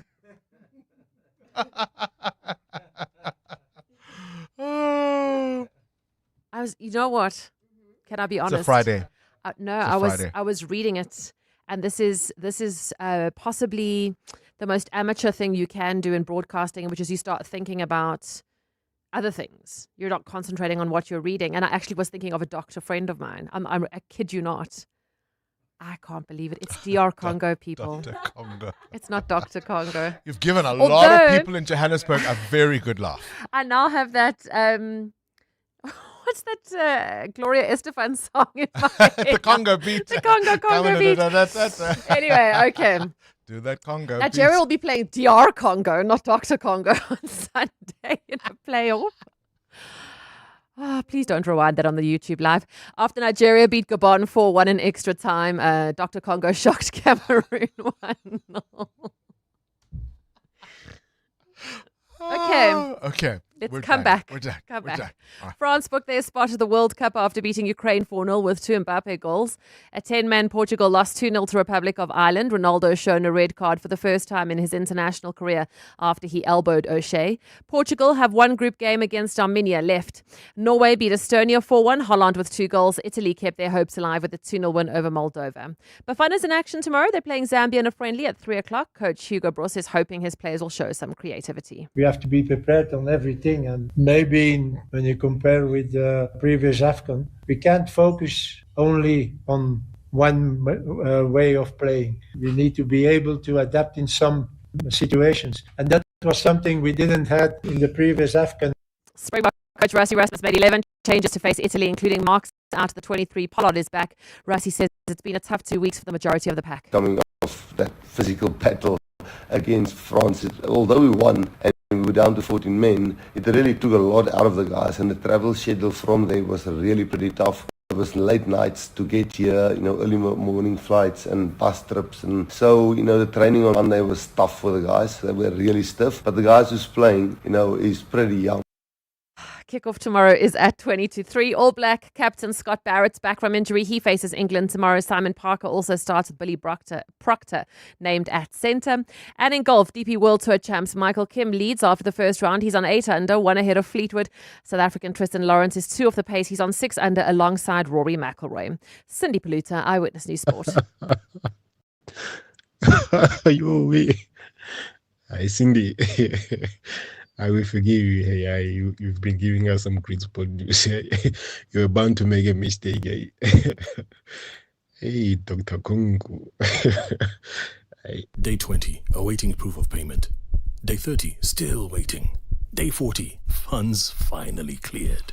In business, credit with 55 interest-free days keeps you moving. We get it. Get an Absa Business Credit Card. Use over 50% of your credit and initiation fees will be on us. Offer ends 31 December 2025. Apply at absa.co.za/business. Absa is an authorized FSP and registered credit provider. T's and C's apply. Absa, your story matters. Introducing South Africa's most affordable way to get hearing aids. At Specsavers Audiology, you can now get a pair of hearing aids from as little as 599 Rand per month. Hearing clearly shouldn't be a luxury. Enjoy life's moments from 599 Rand per month. Test your hearing today and join the conversation with Specsavers Audiology. T's and C's apply. EWN Traffic. 13 minutes before 8 o'clock, this EWN Traffic is brought to you by Citroen. On 22 November, experience Super Saturday when you book a test drive at your nearest Citroen dealership. Make your Saturday super. Amo, who's having a super time in traffic? Ooh, I would say the people in the city of Tshwane maybe, because we only have peak time delays really along the R80 approaching Skiampatlele Drive, and that's for major routes, that is, and then still moving traffic on the N4 West approaching the Proof Plus turn off. But if you're traveling in Joburg, we've got heavy traffic volumes along the N3 North. This is now leaving Alexandra towards Standing Hill as well as Woodmead. Roadworks are causing these delays, about a 20-minute hold up there, as well as another 20 minutes for a stop and go along the M1 North. This is between Boysons Road and Greyston Drive. I'll have more updates. Stay tuned. There's more EWN on air, online, and on the EWN app. Man, I'm super tired of my car. Super tired? Super. So why don't you take a break from it? Like a holiday? A super long holiday. Take it in another car. Isn't that expensive? No, not with the Citroen Super Saturday. You can test drive the C3 starting at 264,500 or Aircross SUV from 281,500 and take a 4-month payment holiday. Oh, those are super cars. On 22 November, make your Saturday super. Visit your nearest Citroen dealership or visit the website to book a test drive. T's and C's apply. 702. What's the question? For 2,000 Rand in cash, all thanks to Outsurance. Please tell me what's the question. If the answer is 1991, let's go to the lines. Who has it correct? Mbali, you're in the south of Joburg. What's the question? Hi, Bongani. The question is, in what year was the single Black and White by Michael Jackson released on the 14th November in 27 countries simultaneously? Yeah, the video. That was the big moment, right? Yes, Michael Jackson hadn't released an album in about 4 years or thereabouts. It was the first time he wasn't working with Quincy Jones, being the executive producer of his own album. And it was quite the moment. 500 million people tuned in to see the video for this song for the first time. Bali, you're absolutely correct. 2,000 Rand is yours. It doesn't matter if it's black or white. It's coming to you. That's right. Courtesy of Outsurance and 702.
another rap, another rap, another rap. Protection for gangs, clubs, and nations, causing grief in human relations. It's a turf war on a global scale. I'd rather hear both sides of the table. See, it's not about races, just faces, faces. It's where blood comes from, it's where spaces. I seen the bright get duller. I'm not gonna spend my life being a color.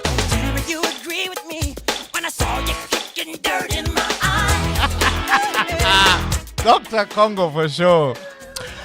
Now, this is a real Black Friday deal. Get a car insurance quote from Outsurance today, and if they can't beat what you're paying, ask them for 500 Rand cash.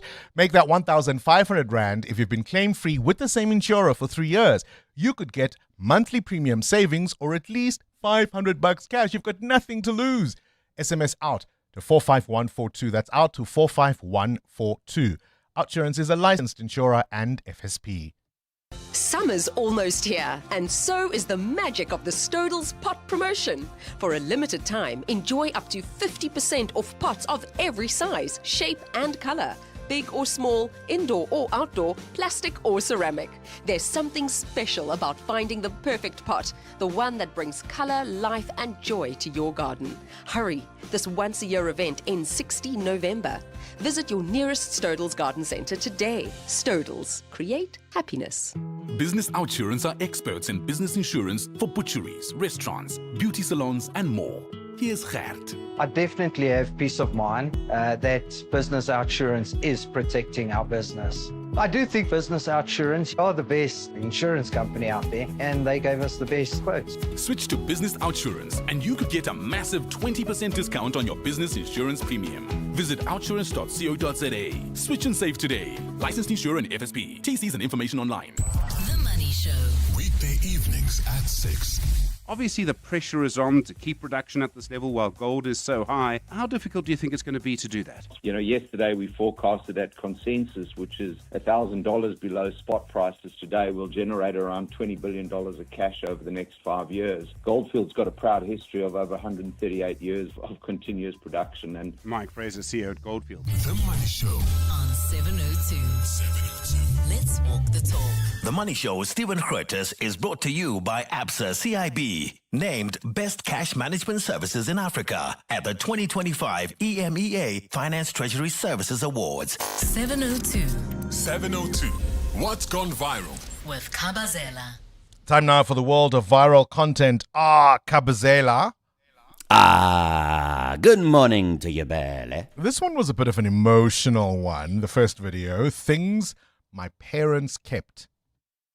Yeah, I mean, if you go back to your parents' home, and you're lucky enough to be able to do that, you'll go through things, maybe go back to your old bedroom, or you'll look in their garage, or whatever it be, and there'll be boxes, because they keep things, right? They do not throw things out. And you might find or come across a box that maybe have some of your old toys in it, or something that they have kept of yours. And instantly, when you open up that box and you have a look inside, it takes you back, or it brings back some kind of a memory that, brings a happy smile to your face, could maybe bring a tear to your face, but it just transports you somewhere to a really, really good place. So the reason we're talking about this is a video of this guy who went to his parents' home, went to the garage, and he found a box that was in the corner of the garage. He opened it, and there were some of the toys that he had when he was a child. And his girlfriend or his wife found him in the garage sitting there, and he was playing with some of the figurines, some of the toy cars that he had, some of the little Game Boy games that he had on a device. And he had this face, this expression of his face. It almost was like childlike, pure joy, pure joy. Which was obviously amazing for him. So I wanted to ask our 702 family this morning, what sort of moment of joy have you found when you've gone back and you've maybe found an old toy that you used to play with that your parents had kept, and it gathered dust somewhere in the back cupboard or whatever it may be, and it just took you back to a really, really, really happy place in your childhood? You'd love to hear that this morning. All right, your old toys or memorabilia from your childhood, things that you've found in your parents' home that they've kept for you. And when you touch them, you play with them, they take you back to a different time. I don't yet have one, but Kabazela, have you got a tattoo? So I've designed one, and I just now got to go and do it and get it done with. And tattoos are, I always love asking people about a tattoo that you can see on their body and what the story is behind it. So this video that we're talking about is, there's obviously two things in this video. This woman is 16, or girl is 16, and her parents have taken the video, and they have a video of her with a tattoo on her back. And they're saying her first tattoo, we lost the battle. She's 16. Some people are saying it's too young for a girl to have a tattoo at 16. But anyway, that's her first tattoo, and she's probably going to have many, many more. Because they say once you have one, you get more, right? So I wanted to ask, what was your first tattoo, and what is the story behind it? Now, maybe you went on a trip to Thailand, got drunk, and got a tattoo or whatever it may be, and you thought it was a really cool idea. But I'd love to hear those lovely stories behind your first tattoo and what that story is. So I've got a thought about what I do want as a tattoo. Yeah. I finally decided on that because I've committed. I think when I turned 50, I said, I'll definitely do it. So I've committed to the idea for some years now. But the tricky thing has been, what would it say, or what would it look like? That decision has been made. Now the real question is where I'm going to put it. Yeah, you see, that might take me a couple more years too. You see what I'm doing there? You see what I'm doing there? Yeah. Right, Kabazela wants to know, do you have your tattoo? What was your first tattoo? How old were you? And what does it say? Where is it? Let us know. 702. Feedback with Baphelile Sambo. Baphelile, you've got a tattoo, I think, I have on your two of wrist. them. Yes. Wave it on YouTube. Is that a butterfly? Yes, and a sunflower. A butterfly and a sunflower. Those are fairly obvious. Isn't it Oh sore? my God. You don't have to think that deep. Isn't it painful? It's not. And I got the same time, same day. So it's not that deep. And I have piercings as well. So my pain tolerance is high. But tattoos are not painful unless if you are getting like a full sleeve and those big ones. It's like a nice pain, And a nice pain. Nice pain. Like you keep going back. How old were you? I got this like 2 years ago. And they say once you start, you can't stop. Yes, I want one for my 30th this December. I'm still thinking. I have a few options. I just want to decide which one. Oh, I might as well get all of them. Same time. Okay. What feedback do you have? Bongani, our question this morning about stepping into someone's shoes. There's been various reactions. People actually, they just want to live their lives. We got someone saying they could pass as Morgan Freeman because they have gray hair and they have the calm energy and they can convince people that they are relatives with Morgan Freeman. Okay. And I can see it. They did share a picture. Kustas believes he can take on Gerald Butler's iconic role as King Leonidas in 300. He says they must remove Gerald, and then he will come in. He has the energy. We have his voice note. I will play it. He has the energy and, the voice. And I think with a good makeup artist. For anybody who's just joined us, by the way, we're telling of the story of this 65-year-old, I think it is. Yes. Who's been arrested, in fact, sentenced in already. the UK for going around. He's got this James Bond fantasy. And so he was caught by undercover intelligence agents thinking that he was speaking to Russian operatives, telling them he was James Bond. Only to find he may have thought it was a laugh, but it wasn't, because he shared sensitive information. Yeah. And so he's been sentenced for his troubles. And so the question was, who do you think you could get away with playing? A character, real or imagined? Could be a fictional character from a book or a series or a movie. Emily Clark from Game of Thrones. Yes, I know. With a good wig, a blonde wig, I'm short. A makeup artist, we can. The chorus. I would, if I were you, I would go for the translator. The lady. Miss Andre. Oh, yes. She's too tall, but I can see it. Yeah. With my hair out in curls and all of that. Okay. All right. Taking more of your calls, a notable one, 8830702. Lots of reaction, of course, to that flight that landed at OR Tambo yesterday. 130 Palestinians on board. Not even sure which country they were entering, they say. There's quite a story behind that. Geopolitics.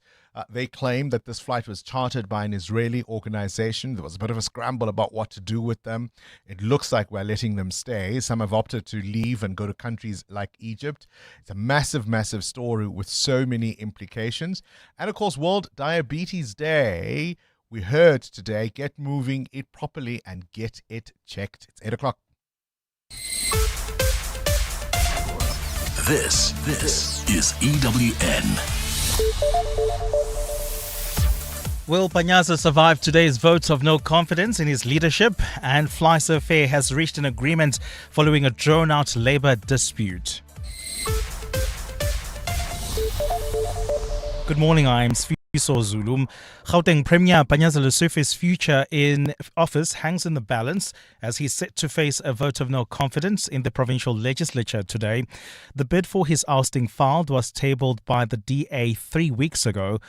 The party wants Lesofe out of Gauteng's top office due to his recent controversy over the discontinuation of the crime prevention wardens. Alfara Mushwana has more. In an effort to tackle both unemployment and rising crime in the province, Gauteng Premier Panyaza Lesofe launched the crime prevention wardens shortly before last year's general elections.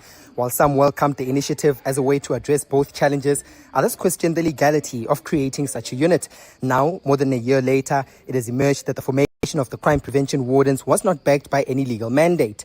DA leader in Gauteng, Solim Simanga, says this is enough for Lesofe to pack his bags. You would remember, I was ridiculed, or we were ridiculed when we then said this is an illegal act. We then said you cannot just make an announcement of the appointment of people that is going to cost billions of rands. The ANC governs Gauteng through a minority coalition in the provincial legislature, meaning it will need the backing of opposition parties to keep Lesofe in office. Alfa Ramshwana, Eyewitness News. At least 130 Palestinians have been granted temporary refuge in South Africa after arriving in the country from Kenya. The group was yesterday kept on a plane by border police for more than 11 hours on the tarmac at OR Tambo International Airport.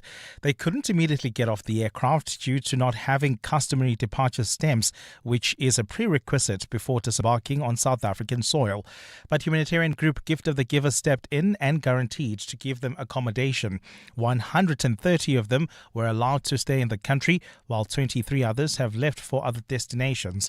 Border Management Authority Deputy Commissioner Memme Mokhotsi. Given that Palestinians are eligible for a 90-day visa-exempt travel to South Africa, they have been processed as per normal processes and they will be required to adhere to all conditions of entry. The BMA will continue to strictly uphold the legal and regulatory frameworks of the Republic of South Africa. Fly-So-Fair says it's finally reached an agreement with the South African Cabin Crew Association, bringing an end to a several-week-long labour fight. The airline says this marks the achievement of extended multi-year agreements with both unions representing Fly-So-Fair's pilots and cabin crew, ensuring labour stability for the next 4 years. Fly-So-Fair's Kirby Gordon says they're now looking ahead to a period of continued growth and operational reliability as capacity is being ramped up ahead of the G20 summit and the busy festive travel season. We're very pleased to confirm that we've reached an agreement with our cabin crew union, bringing to an end this recent labour dispute. Operations remained fully stable throughout, and with 4-year agreements now in place for both pilots and the cabin attendants, we can look forward knowing that we have stability amongst our crew. Our full focus can now return back to our passengers as we enter into this busy period. And Minister in the Presidency, Khumbudzo Ntshavheni, says government is already collaborating with the UK on the 2027 G20 program, with all indications that the US will ditch most of the work that's being done in South Africa this year. Ntshavheni says too much attention is being given to the US boycott of the final event, even though as the incoming host, the US is expected to receive the summit declaration. Today, President Cyril Ramaphosa is expected to inspect the venue where he will welcome world leaders at Nasrec Exhibition Centre. Lindsay Dentlinker reports. As government prepares to be the ultimate host for the first Group of 20 Leaders Summit on the African continent, Minister in the Presidency Khumbudzo Ntshavheni says the US's absence could facilitate consensus being reached on a final declaration. This week, US President Donald Trump said it was a disgrace that South Africa was allowed to host the Group of 20. And remember, the US did not go to the G7. They went to take a photo and left. Or did they even take a photo in Canada? Their absence is not unique to South Africa. Ntshavheni says government is not too concerned that the US will dump its programs next year because it's confident they will eventually return to the G20 agenda in 2027. The United Kingdom holds a view that our focus areas, they will proceed with them. They're actively participating also, and next year they also form part of the trade. So it's neither here nor there for us. Ntshavheni says ongoing trade talks with the US have not been impacted by its opposition to South Africa's G20 presidency. Lindsay Dentlinger, Eyewitness News, Parliament. Gold is trading at $4,192.17 an ounce. The rand is at 17.03 to the dollar, 22.39 to the pound, 19.83 to the euro. Brent crude oil is at $63.97 a barrel. And in the traffic, we've got an accident reported in Bryanston along the N1 South. That's right near Winnie Mandela Drive. Delays from Rivonia Road. While travelling on the N3 North, do expect heavy traffic volumes due to those long-term roadworks taking place between Vincent Chabalala Road and the Baklu interchange. And in your sport, the Proteas short while ago 105 for 3 after electing to bat in the first test with India. They've lost Rickleton, Markram and Bavuma. Nigeria will play DR Congo in Sunday's World Cup qualifying playoff. Last night, France booked their spot. And the Springboks take on Italy tomorrow at 2:40 p.m.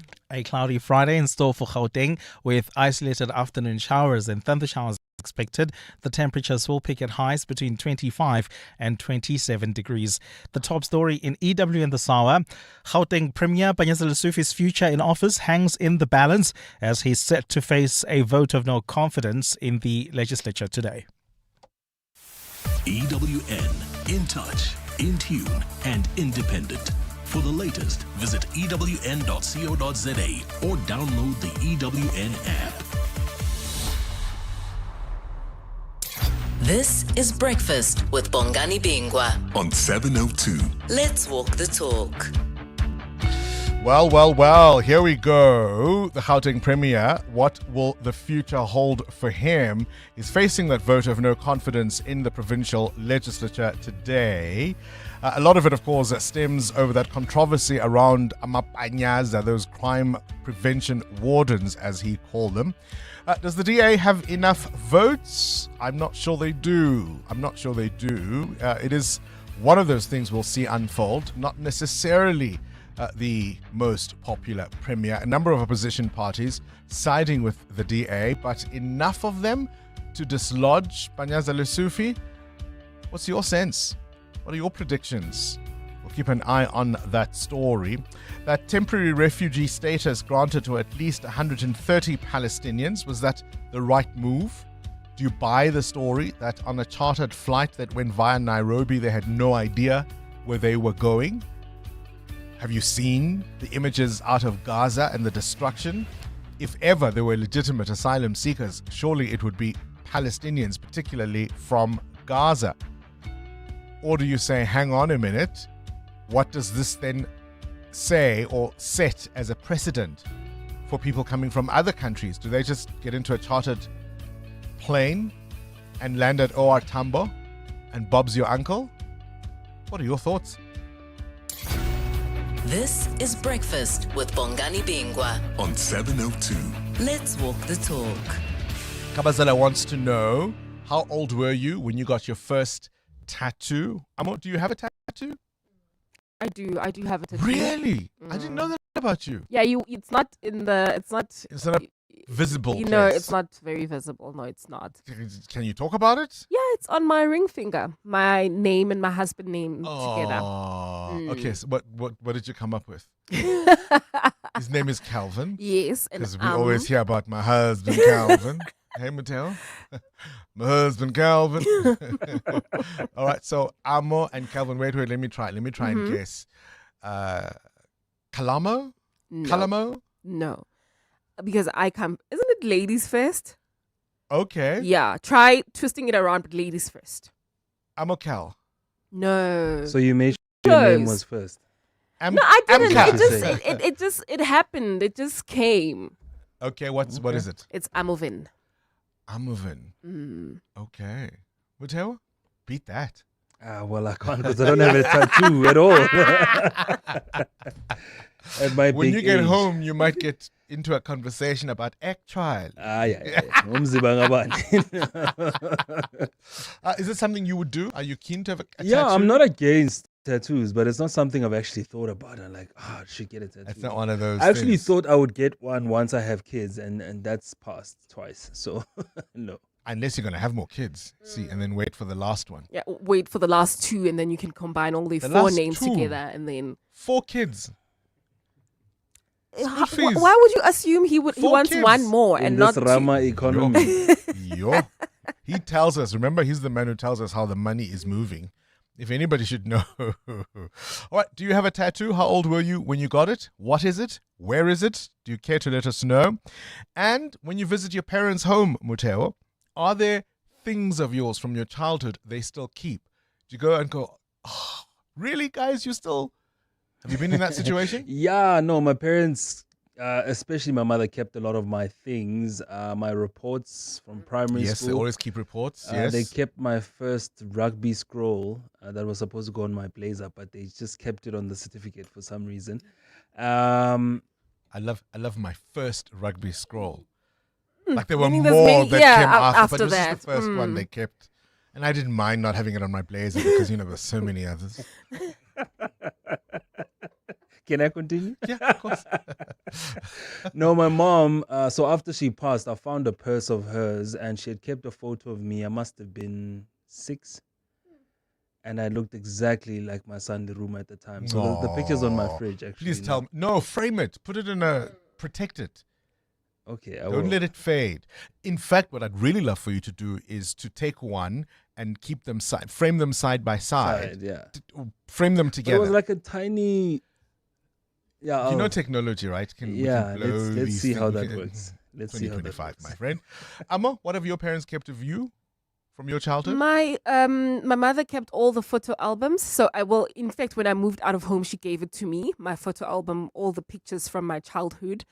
And a toy, 2 very important toys. There's one that we used to call custard and jelly because it's yellow and it has orange ears. And when you pull the string, it sort of like releases a song. I forgot. I don't know where it is now, but I know that she kept it for me, and a teddy bear. So yeah, those 3. For me, Kabazela, it's not really my toys, but it was my niece's toys, which my sister bought for her. Small little animal toys. So she had them on the ground after she opened them.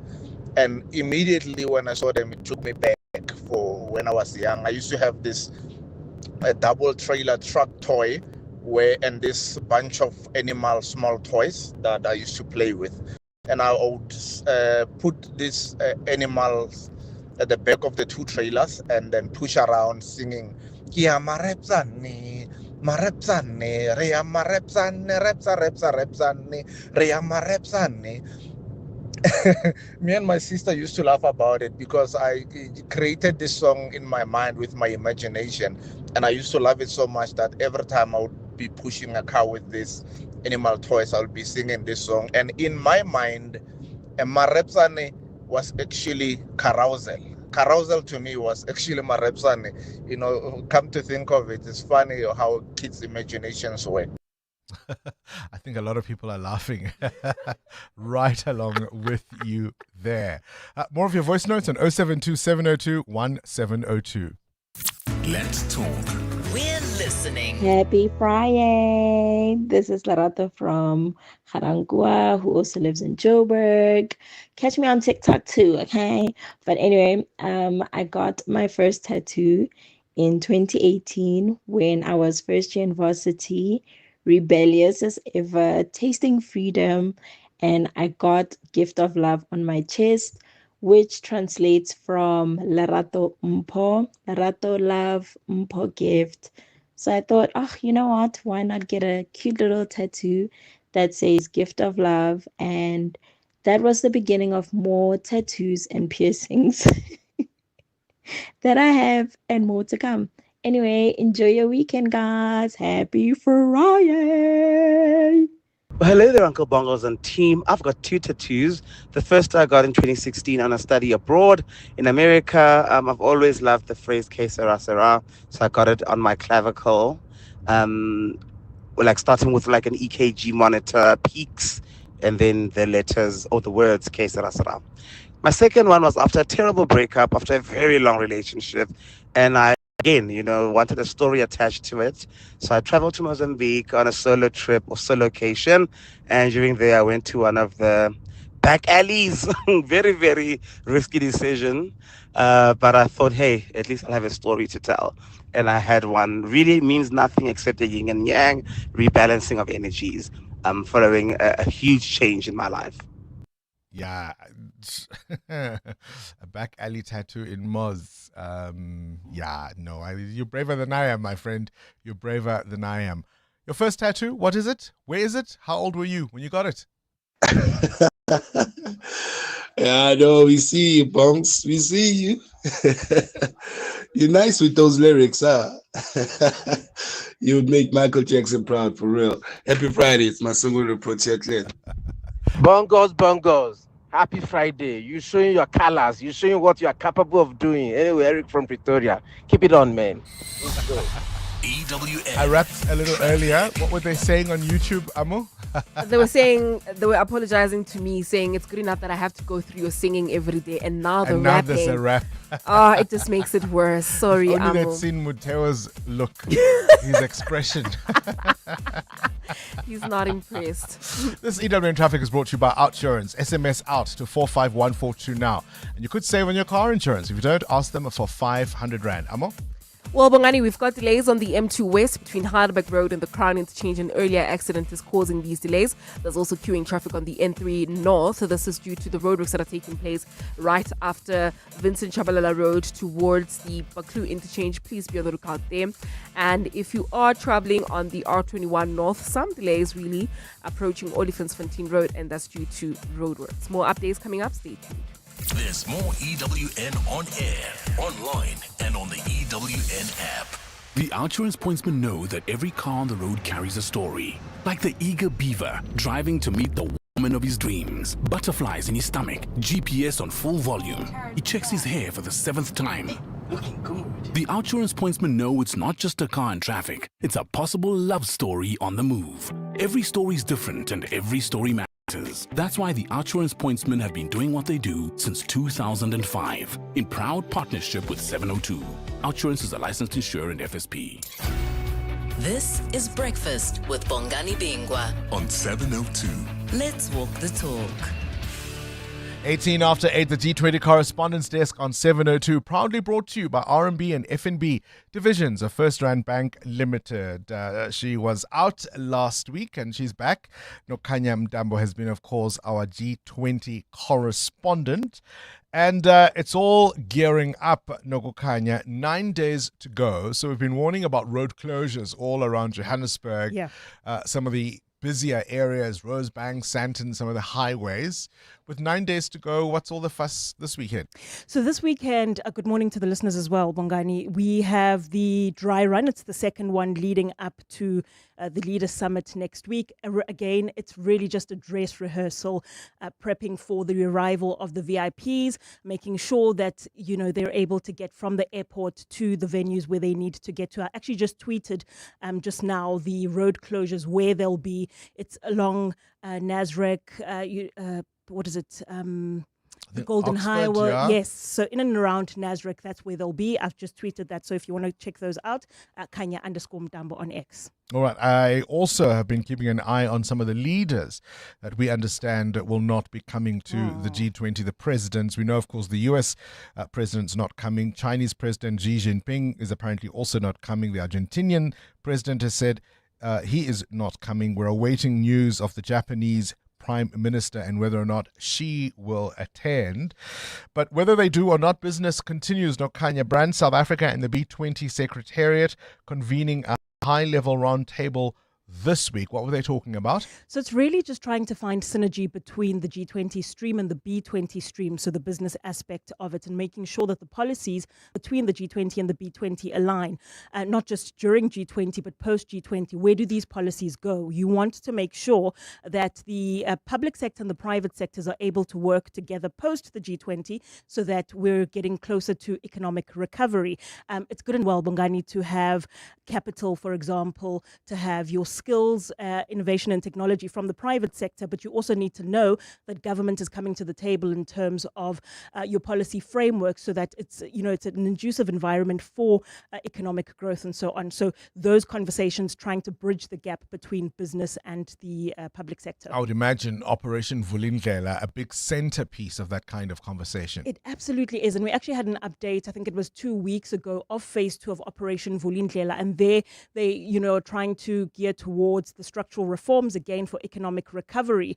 And some of the examples, Bongani, in terms of trying to make sure that your network industries work really well. So your electricity, your water, your logistics and so on, you'll find in that Operation Vulindlela package. And one of the really good examples right now, I don't know if you remember, about 2-ish months ago, I think it was, when we had the announcement by Transport Minister Barbara Creecy about the 11 rail operating companies that are being brought onto the rail network to operate on their own along 41 routes and 6 corridors, if I'm not mistaken. So it's those sort of collaborations that you want to see between the public and the private sector. Look, much of this obviously was driven by the president himself. Correct. Based on his own experience and relationships in business. Private, yeah. And I'm curious about, that we don't perhaps talk enough about some of the successes that have been achieved, but more critically, what happens post Ramaphosa. We may be some years away from that just yet, but how entrenched, how institutionalized has Operation Vulindlela become and the relationships built within its ecosystem?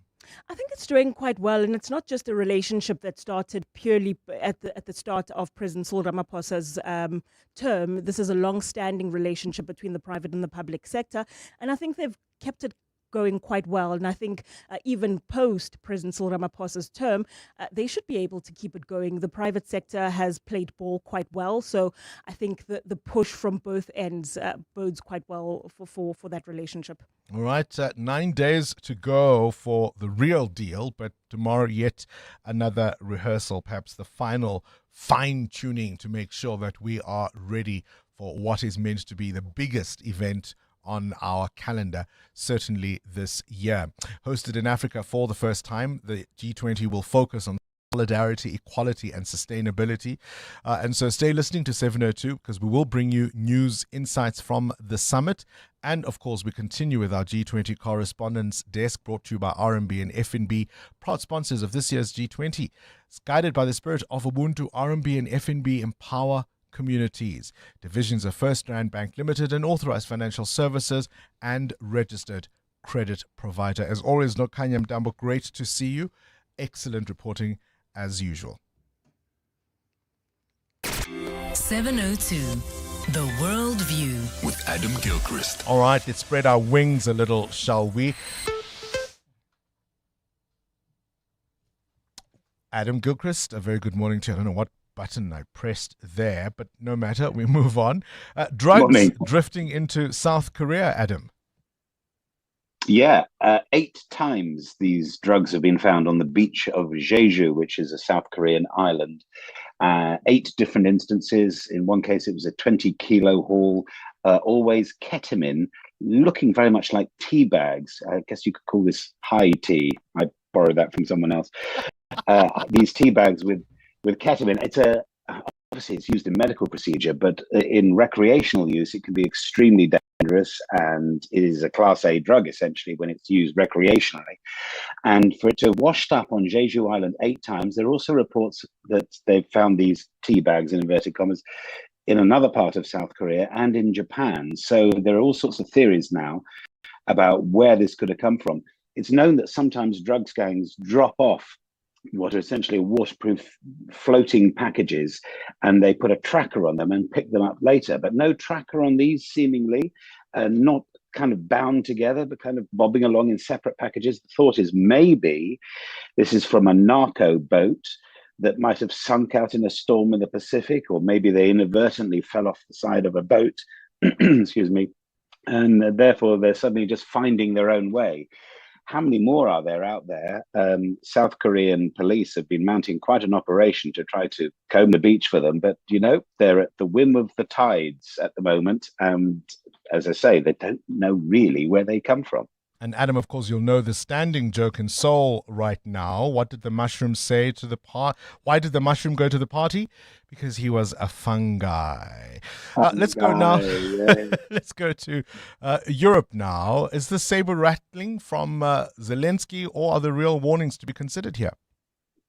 Well, maybe both. You can see why Volodymyr Zelensky would say that he thinks Russia is preparing to unleash a big war.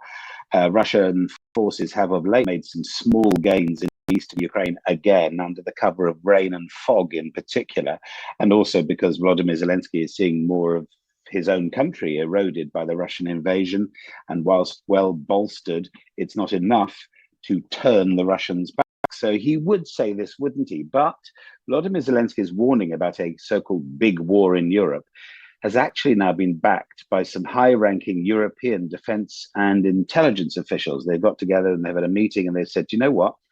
NATO, and there are 32 members of NATO, America included, lest Donald Trump forget, NATO must be ready for a war scenario. We were talking the other day about Poland building up its forces. Any number of countries across Europe have boosted their defense spending. At this stage, not enough. But the war footing thing, of course, is an enormous worry. But I guess we take it seriously. And staying with my silly jokes, Adam, why did the seagull go to the doctor? He had a foul cough. So how to shoo them away? How do you shoo a seagull away? You know what? Everything else I have said this year, you'll probably completely forget, but you might remember this, although you might be ahead of me. This is the notion that how do you get rid of a pesky seagull when it wants to take your chips or your sandwich out of your hand or your ice cream on the beach or whatever it is? So they've carried out a series of experiments at the University of Exeter, where researchers, obviously they'll cure cancer tomorrow, but today they're working on seagulls. And they have done these tests on 61 herring gulls specifically, and worked out that flapping your arms and running away and motioning and all that, it does not work. The only way to shoo a seagull away, and isn't it kind of stating the bleeding obvious, is to shout at them. I believe there is an Afrikaans expression, "food check," which might work better than "go away." So get guttural and shout at your seagull, and apparently it makes all the difference. Apparently, allegedly. Yes, and we'll forgive you, Adam, because of course you are based in the UK. It's, shall we say, not quite as innocent as it may sound. The English version of that might have an F and end with an off. So, apologies for that. Gotcha. But you're not to blame. You're not to blame. You didn't know. Adam Gilchrist, we'll leave it there before we do anything else on this morning. No damage done. Yes. EWN Business. Oil prices on the rise, Muteo Horipe. This, of course, after Ukraine hit a Russian oil depot. Yeah, oil prices jumped about 2% this morning after a Ukrainian drone attack hit an oil depot in the Russian Black Sea port of Novorossiysk. Brent crude futures rose 2% to $64 a barrel, while the U.S. West Texas Intermediate crude rose $59.94 a barrel. A Russian official says the attack damaged a ship, apartment buildings, and an oil depot in the Russian Black Sea port. The attacks sparked new fears of oil supply flow disruptions, as this port is the second largest oil export hub for Russia. Cell C for yourself, JSE. Wow. Took me back there for yourself. Cell C has made 173 million shares available to the market ahead of its public listing on the JSE later this month. The group plans to raise 6.5 billion rand from the share sale. The offer includes an allocation of about 68 million ordinary shares. This will be for a new empowerment ownership structure worth about 2.4 billion. With this listing, Cell C will then separate from Blue Label Telecoms. All right. Where's the rand?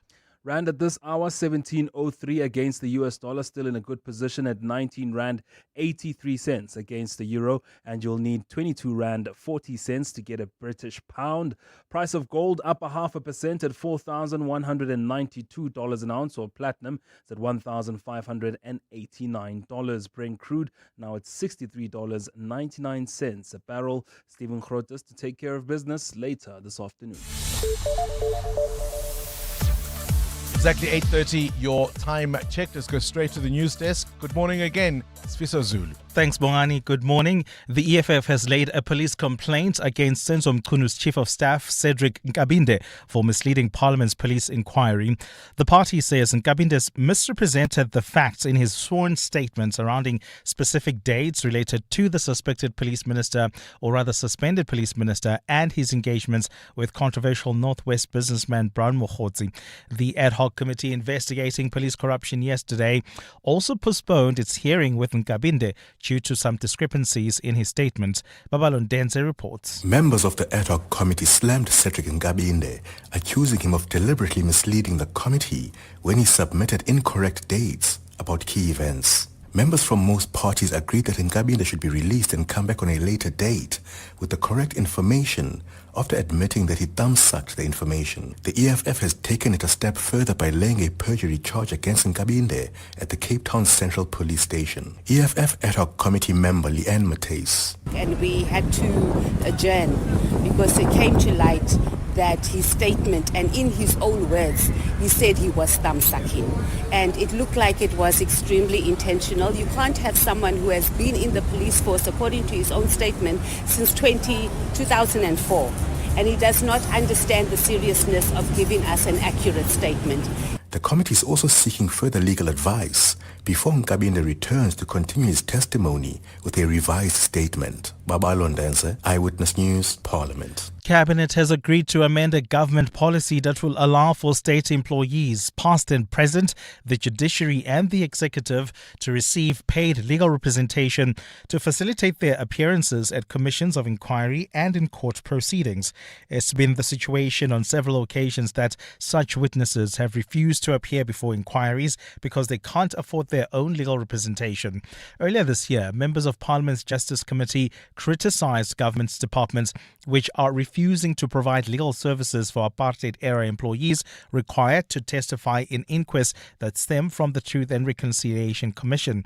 But Minister in the Presidency, Khumbudzo Ntshavheni, says if the person requested to appear in a criminal matter is found guilty, they will have to repay the state. The objective was to amend a paragraph to allow the policy to provide for the legal representation of state employees, inclusive of former state employees, members of the judicial and members of the executive following the exercise of and performance of their functions in such capacity. And President Cyril Ramaphosa is this morning expected to join the CEO City Cleanup Program in Kliptown, Soweto. This initiative, launched by Mayor Dada Morero, has brought together leaders in government and ordinary citizens to target inner city sites. It also comes a day or a few days before the G20 summit and after government departments have reported to be on track with preparations to host global leaders. Jabuli Limbata has more from Soweto. Earlier this week, Joburg Mayor Dada Morero launched the CEO City Cleanup Partnership Program. At its launch, he noted that the city is faced with aging water infrastructure and sewage pipes, which is in need of replacement. President Cyril Ramaphosa also expressed his disappointment with the poor state of Joburg in March this year. And in response, he launched a presidential working group to accelerate service delivery. His spokesperson, Vincent Magwenya, explains today's visit.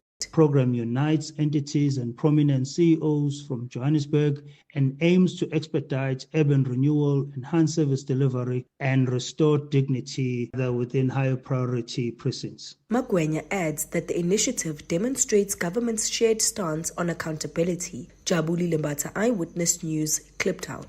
A cloudy Friday in store for Gauteng with isolated afternoon showers and thundershowers expected. The temperatures will peak at highs between 25 and 27 degrees. And in the traffic, there's some delays in Bedfordview along the N3 North between Van Buren Road and the Gilulis interchange. While travelling on the Mark 1 South, some delays between the Baklu turn off and Marlborough Drive. The top story this hour, the EFF has laid a police complaint against Senzo Mkunu's Chief of Staff, Cedric Nkabinde, for misleading Parliament's police inquiry. The Midday Report. Weekdays, 12 to 1. The Gauteng Premier came on the show to speak about the Amapanyaza. The fact that the Amapanyaza had been disbanded. Well, he said that they were going to be trained in various positions. One of the entities that would be training them would be the Road Traffic Management Corporation, and they could potentially become traffic wardens. Well, it seems as there is a real problem, and that is because the Road Traffic Management Corporation has got some serious problems of its own. The Midday Report with Mandy Wiener. 12 to 1 on 702. 702. You want a new car, but prices keep climbing, the timing doesn't feel right, the deals are never good enough. Until now. The Motor Select Demo Deal Dash is back this Friday and Saturday only. Get up to 100,000 Rand trade-in assist on over 1,800 demo models across 26 leading brands. All backed by SA's largest and leading dealer network. It's just 2 days. Visit motorselect.co.za to shop our demo range now. Ha, guys, you must know your till slip is gonna get even longer. That new Discount Better Rewards card gets you 10% off instantly. Hey, but now, on top of that discount, you get an extra 5% off on over 140 brands. You just hand in your script or shop from the pharmacy. With 15% off instantly at the till. Your discount till slip never look better. How nice, man. Smart Steve from Momentum, hello. How's it, But? It's Jason here, your favorite gymfluencer. Jason, still lifting more than your selfie stick? Always, But. Gotta stay shredded, eh? But I'm worried about one thing. What if a major illness hits? Who's got my back? Relax, Jason. Momentum's critical illness cover is your spotter. It offers the most comprehensive cover in the market. Buddy, I'm signing up faster than I could do 10 reps. But I'm worried about something else, eh? Let me guess. How many protein shakes it takes before you turn into the incredible bulk? No, man. Will anyone notice if I skip a leg day? Chat to your financial advisor about Momentum's critical illness cover. Momentum, protecting your journey to success. Momentum is an authorized financial services and registered credit provider. T's and C's apply. 702.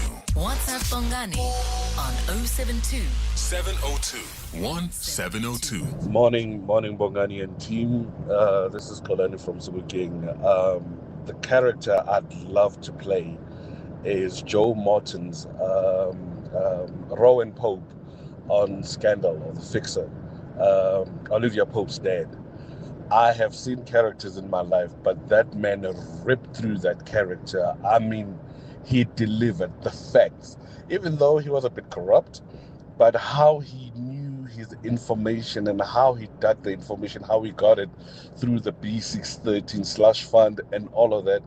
He was just a bit evil, but also very factual, and I'm yet to see somebody acting like that. Joe Morton as Rowan Pope, that would be my character of choice. Thank you. Great show. Morning, Bongan. Regarding Mutewa's question, yes, I'll do the same as you, invest in youth education, but I think I'll take a different direction, Bongan.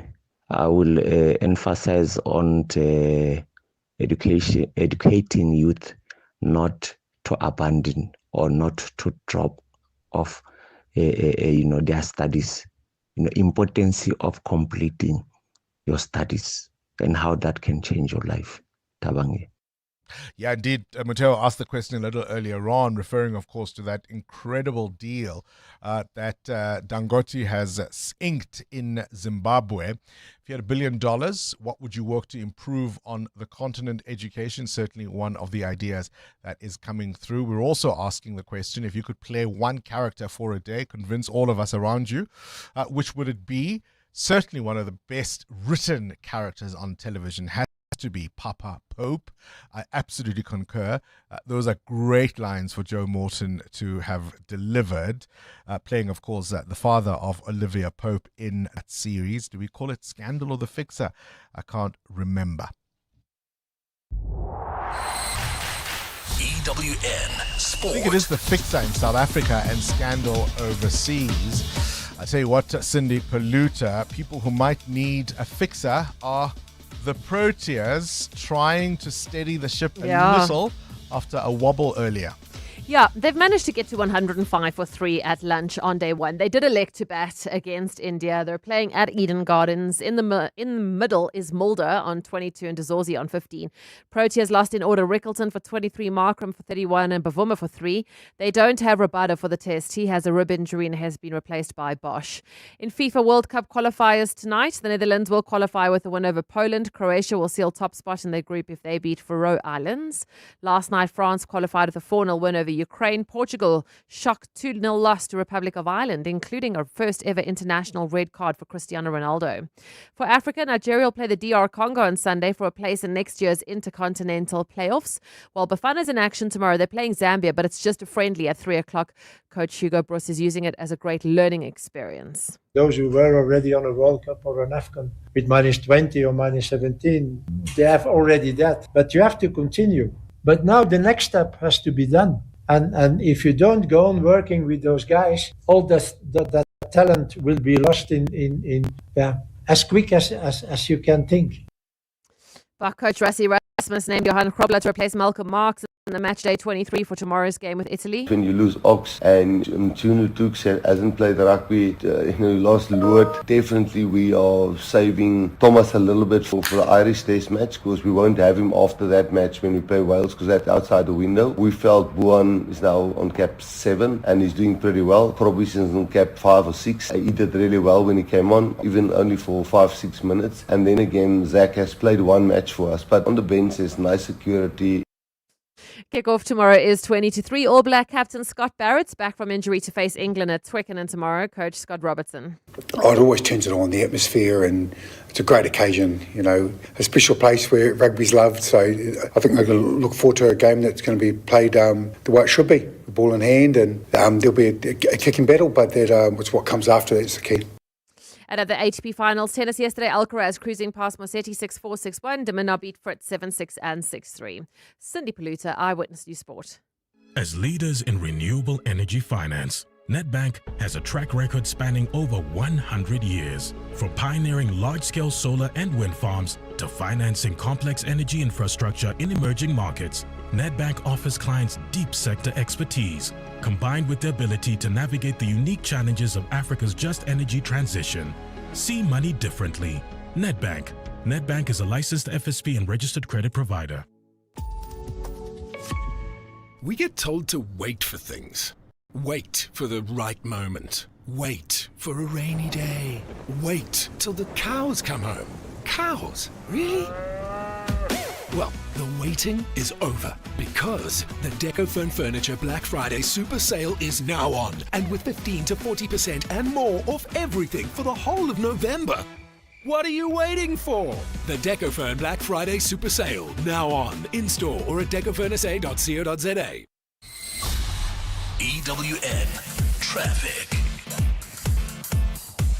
17 minutes before 9 o'clock. Amon, let's wrap up the morning's traffic. Yeah, Bongs, most routes have cleared off traffic this morning, but of course those roadworks taking place in Kelvin are still causing delays between Marlborough Drive and the Baklu interchange. As a result, Mike 1 South is also affected between the Baklu interchange and Marlborough Drive. While heading towards the city of Tshwane, please be on the lookout for more roadworks on the R21 North, right near Olifantsfontein Road, causing delays. I'll have more updates at the top of the hour. Stay tuned. There's more EWN on air, online, and on the EWN app.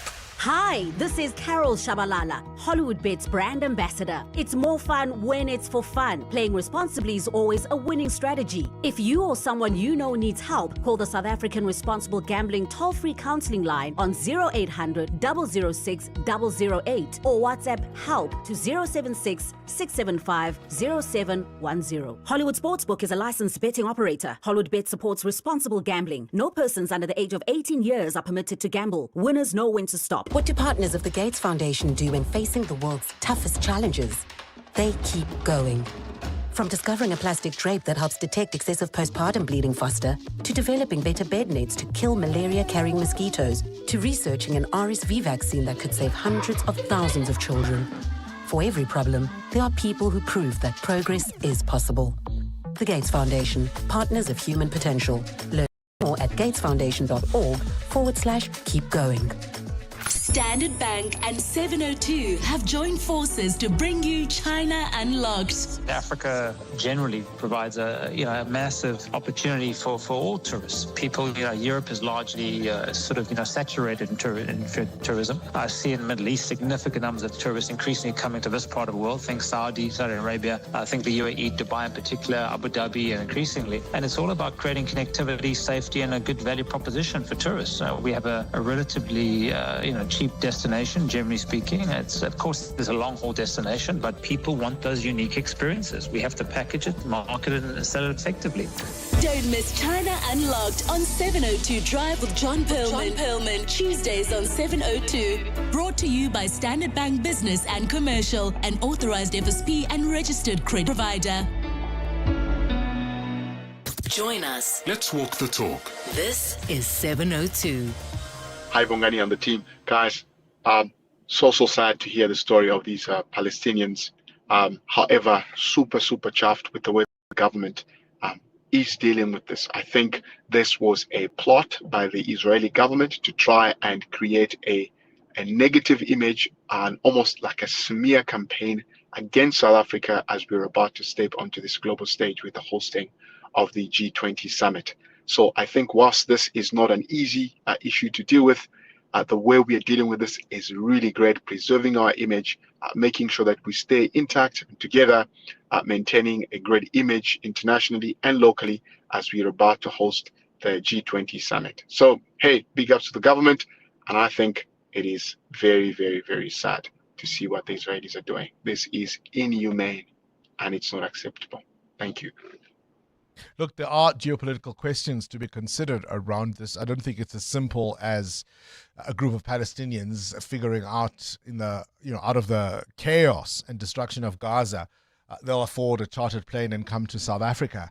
I don't quite think it's as simple as that, and there are some considerations to be discussed, no doubt, in the coming days. Coming up on the Clement Manatella Show on 702. Might well be an issue on the open line on the Clement Manatella Show. I don't know, but here to tell us all about what we'll hear between 9 and 12 is the man himself. Good morning. Good morning. We are discussing that on the 702 open line. So we're going to bring in the Palestinian ambassador to South Africa. We're also reaching out to Israeli representatives as well to figure out what's going on. I did speak to some sources in the Border Management Authority, and it looks like from the information they have, one, they still don't know who chartered the plane, who paid for it. Yep. Right? But the information that they have is that people were buzzed from Gaza into a military site in Israel, and then they chartered a plane from there. And Bongani, think about it. You are in a war-torn country. If someone comes and says, here's an opportunity, come, leave, to start your life somewhere else, are you not going to take that opportunity? There's nothing left of Gaza. There are many people who are desperate to start their lives from scratch anywhere else. But if you're going to be taking them randomly somewhere without any plans, that is quite weird. So we're trying to figure out what happened there. Also, I mean, just how easy would it be to smuggle a group of Palestinians, nearly 130 of them, onto an Israeli military site? And nobody, the IDF just doesn't know, has no idea. They just sort of they snuck in, huh? Wink, wink. Yeah. So we're going to try to figure that out, what really happened. My understanding is that from the guys I spoke to, the Palestinians who arrived there didn't want to apply for asylum. And that's where the issue was. They didn't want to apply for asylum. They didn't know who or what or where. Exactly. Or what the rules were. Yeah. And also, what are we doing here? Is this the final destination? They had no idea.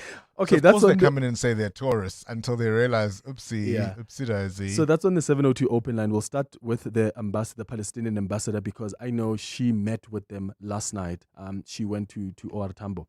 At 10, we're going to do the Across the Desk feature. Today I'm hosting the directors of NGOs, or what you could call also NPOs. We'll be finding out about the work that they do. I've got Debo Hochas, who is the founder and director of Public Interest South Africa, and Dr. Shahida Omar, who's the director of Teddy Bear Clinic. At 11 o'clock, we're going to wrap up the show with our relationship and sex feature. This is adult radio at 11 o'clock, so no kids allowed. but it's Bongani's favorite show, so he can listen. Today we're discussing the giver or receiver dynamic during sex in relationships. I'll explain it at 11 o'clock. Between 9 and 12, Clement Manatella show. I'm saying nothing. Brush, stroke, paint, color, protect, and admire. From roof paint to exterior textures and interior silk, Warrior Paints has it all. The product range and stylish colors are amazing. And what's more, Warrior Paints has crushed prices for incredible savings. Enjoy that good old-fashioned personal service you deserve. For price, quality, variety, and service, Warrior Paints is street ahead. Warrior Paints, affordable, lasting, luxury. Whether it is a CCMA referral, problems with a mechanic, unfair blacklisting, or an uncontested divorce, Clientele Legal offers professional legal services to all South Africans. Our plans are affordable, and you receive up to 745,000 Rand worth of legal services per year. We cover civil, criminal, and labor-related matters. Our nationwide legal teams are standing by to support you 24 hours a day. Plus, all plans include a 5,000 Rand bail benefit. Join today. SMS Legal to 48721. That's legal to 48721. Clientele General is an authorized FSP and licensed non-life insurer. T's and C's online. Standard rates apply. 702. This weekend.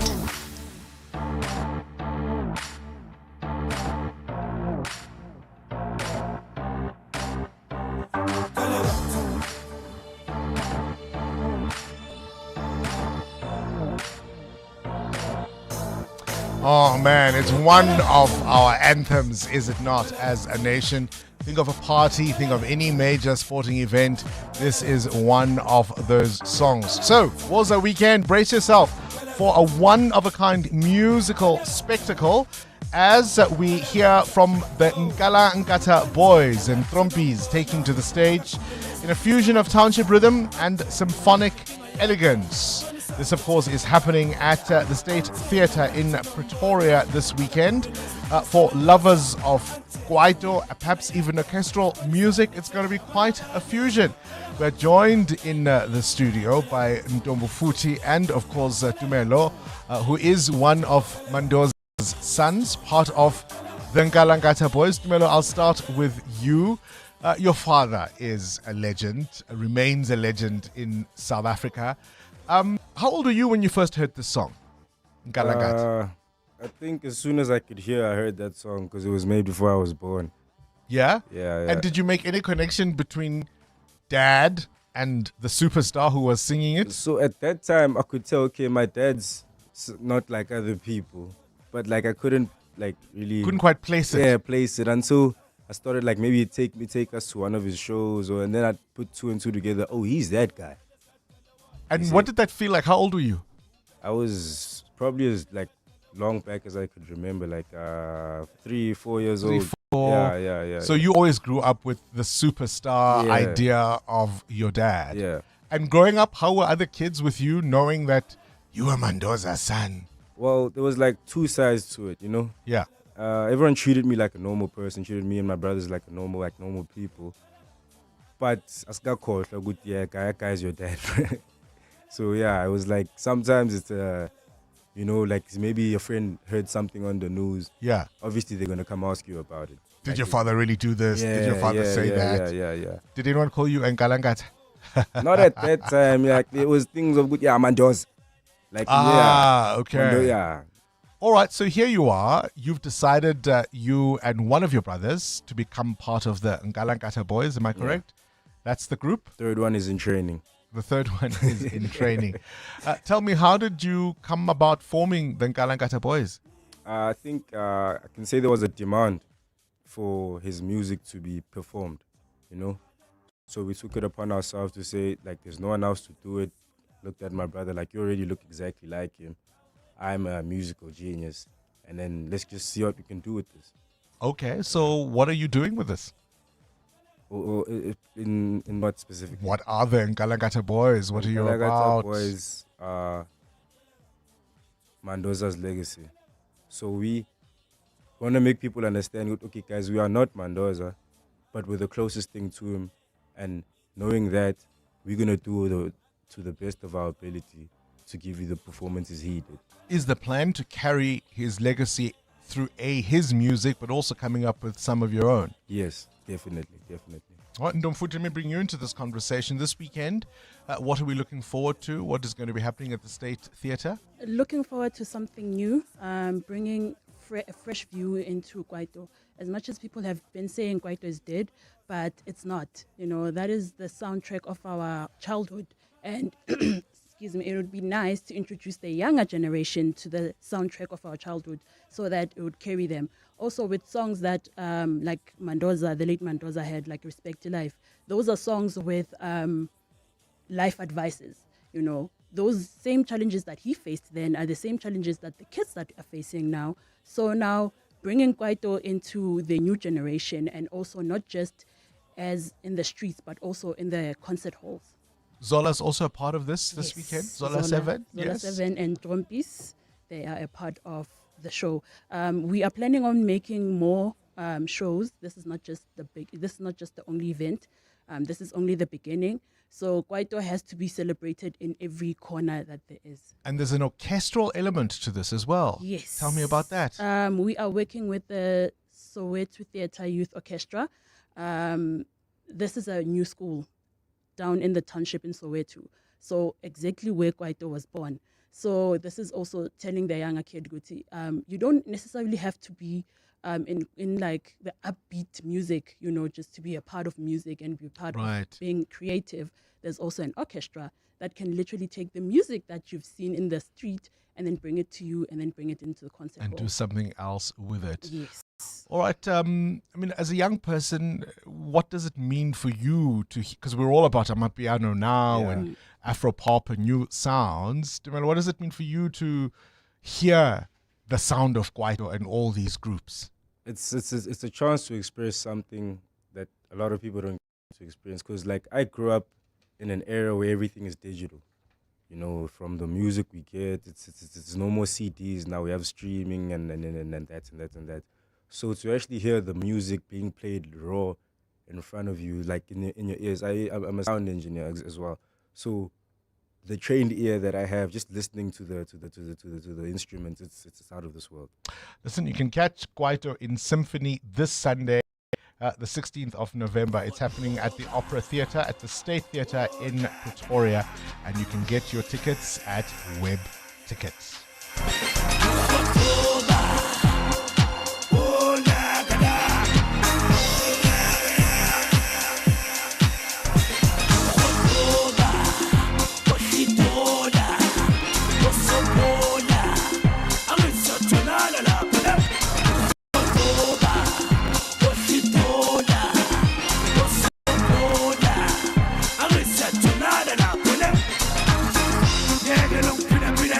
One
brings us to the end of this edition of 702 Breakfast, and of course, it being a Friday, it's a good way to end the show with the late, great Mendoza. You have yourselves a fantastic weekend.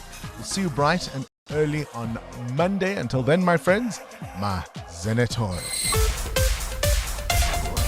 This is EWN. Good morning, I am Sfiso Zulum. Gauteng Premier Panyaza Lesufi's future in office hangs in the balance as he's set to face a vote of no confidence in the provincial legislature today. The bid for his ousting was tabled by the DA about 3 weeks ago. To face a vote of no confidence in the provincial legislature today. The bid for his ousting was tabled by the DA about 3 weeks ago. The party wants Lesufi out of Gauteng's top office due to his recent controversy over the discontinuation of the crime prevention wardens. Alpha Ramushwana reports. In an effort to tackle both unemployment and rising crime in the province, Gauteng Premier Panyaza Lesufi launched the crime prevention wardens shortly before last year's general elections. While some welcomed the initiative as a way to address both challenges, others questioned the legality of creating such a unit. Now, more than a year later, it has emerged that the formation of the crime prevention wardens was not backed by any legal mandate. DA leader in Gauteng, Solim Simanga, says this is enough for Lesufi to pack his bags. You would remember, I was ridiculed, or we were ridiculed when we then said, this is an illegal act. We then said, you cannot just make an announcement of the appointment of people that is going to cost billions of rands. The ANC governs Gauteng through a minority coalition in the provincial legislature, meaning it will need the backing of opposition parties to keep Lesufi in office. Alpha Ramshwana, Eyewitness News. Humanitarian aid group Gift of the Givers says keeping 153 Palestinians inside a plane for 12 hours at OR Tambo International is unacceptable. The travellers were yesterday left stranded on the tarmac at the airport. Border police couldn't immediately get them off the plane because they didn't have the required customary departure stamps to disembark. The group landed from Kenya yesterday morning on the charter flight operated by South African airline Global Airways. Gift of the Givers chairman Imtiaz Suleiman says this should not have happened because the organization had already agreed to house them when they arrived. Gift of the Givers calls on our president, Mr. Cyril Ramaphosa, to investigate the Department of Home Affairs and the Border Management Authority for the inhumanity, the lack of empathy, the total disgrace and humiliation they've caused the Palestinian people. 153 refugees waiting on the tarmac of OR Tambo Airport for 13 hours. Western Cape Premier Ellen Windy says the suggestion that rampant gang-related crime in the province may be due to infiltration of senior police officials by organised criminals is horrifying. The Premier released the long-awaited Police Ombudsman report into alleged gang infiltration within the province's police management. In a 2022 bail appeal ruling, Western Cape High Court Judge Daniel Tulare suggested that members of the 28 gang may have influence over senior police officers in the province. The Ombuds report has found that the allegations against the Provincial Police Commissioner and his senior management were likely true. Ntutuzelo Nene reports. Premier Ellen Windy says he's been reluctant to release the report to demonstrate good faith with the South African Police Service and IPED and to protect those involved with the investigation. However, he says both parties have shown no sense of urgency in investigating Judge Tulare's comments. The Premier says numerous suggestions for lifestyle audits of police officers have also been rejected. For years now, the national SAPs have been unwilling and or unable to work with this government to solve the burning issue of the gang-related crime that continues to devastate so many communities. Ndutuzelo Nene, Eyewitness News. And more horrifying accounts are emerging from the war in Sudan. Survivors of the bloody takeover of Al Fasher have walked for days through the desert past bodies and armed men who humiliated them, desperate to escape the Sudanese city now overrun by paramilitary forces. They've described scenes of terror as nearly 100,000 people fled the last army stronghold in Western Darfur after its fall to Sudan's Rapid Support Forces in late October. Local authorities say around 50,000 people have reached Al-Daba since the RSF besieged Al Fasher in 2024 in May. over more than 2.5 years. The war between the RSF and the Sudan's regular army has killed tens of thousands of people, displaced nearly 12 million, creating what the UN now calls the world's worst humanitarian crisis. Talks for humanitarian truce remain stalled as both sides consolidate their territorial control and political legitimacy. Gold is trading at $4,192.17 an ounce. The rand is at 17.03 to the dollar, 22.39 to the pound, 19.83 to the euro. Brent crude oil is at $63.97 a barrel. And in the traffic in Isando, there's roadworks along the R24 West right near Barbara Road causing delays. There's also roadworks on the N3 North, delays between Vincent Chabalala Road and the Baku interchange. A cloudy Friday in store for Gauteng with isolated afternoon showers and thunder showers expected. The temperatures will peak at highs between 25 and 27 degrees. The top story in EWN this hour. Gauteng Premier Panyaza Lesufi's future in office hangs in the balance as he's set to face a vote of no confidence in the provincial legislature today. EWN, in touch, in tune, and independent. For the latest, visit ewn.co.za or download the EWN app. You're with Clement Manatella On 702. Let's Walk the Talk, streaming on the Prime Media Plus app, DSTV channel 856, 92.7 and 106 FM.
Seven minutes after 9 o'clock. Dumelang, happy Friday. Welcome to the Clement Manatella Show. Great to have you with us here on 702. I hope you're well this morning. It's Friday. You know what we do every single Friday? We do Gratitude Friday. This is where you can call us on the 702 open line and tell us what you are grateful for this week. What is it that happened this week that put a smile on your face? You can call us on 011-883-0702. The WhatsApp line is 072-702-1702. What is going on with this story around the Palestinians who have arrived in South Africa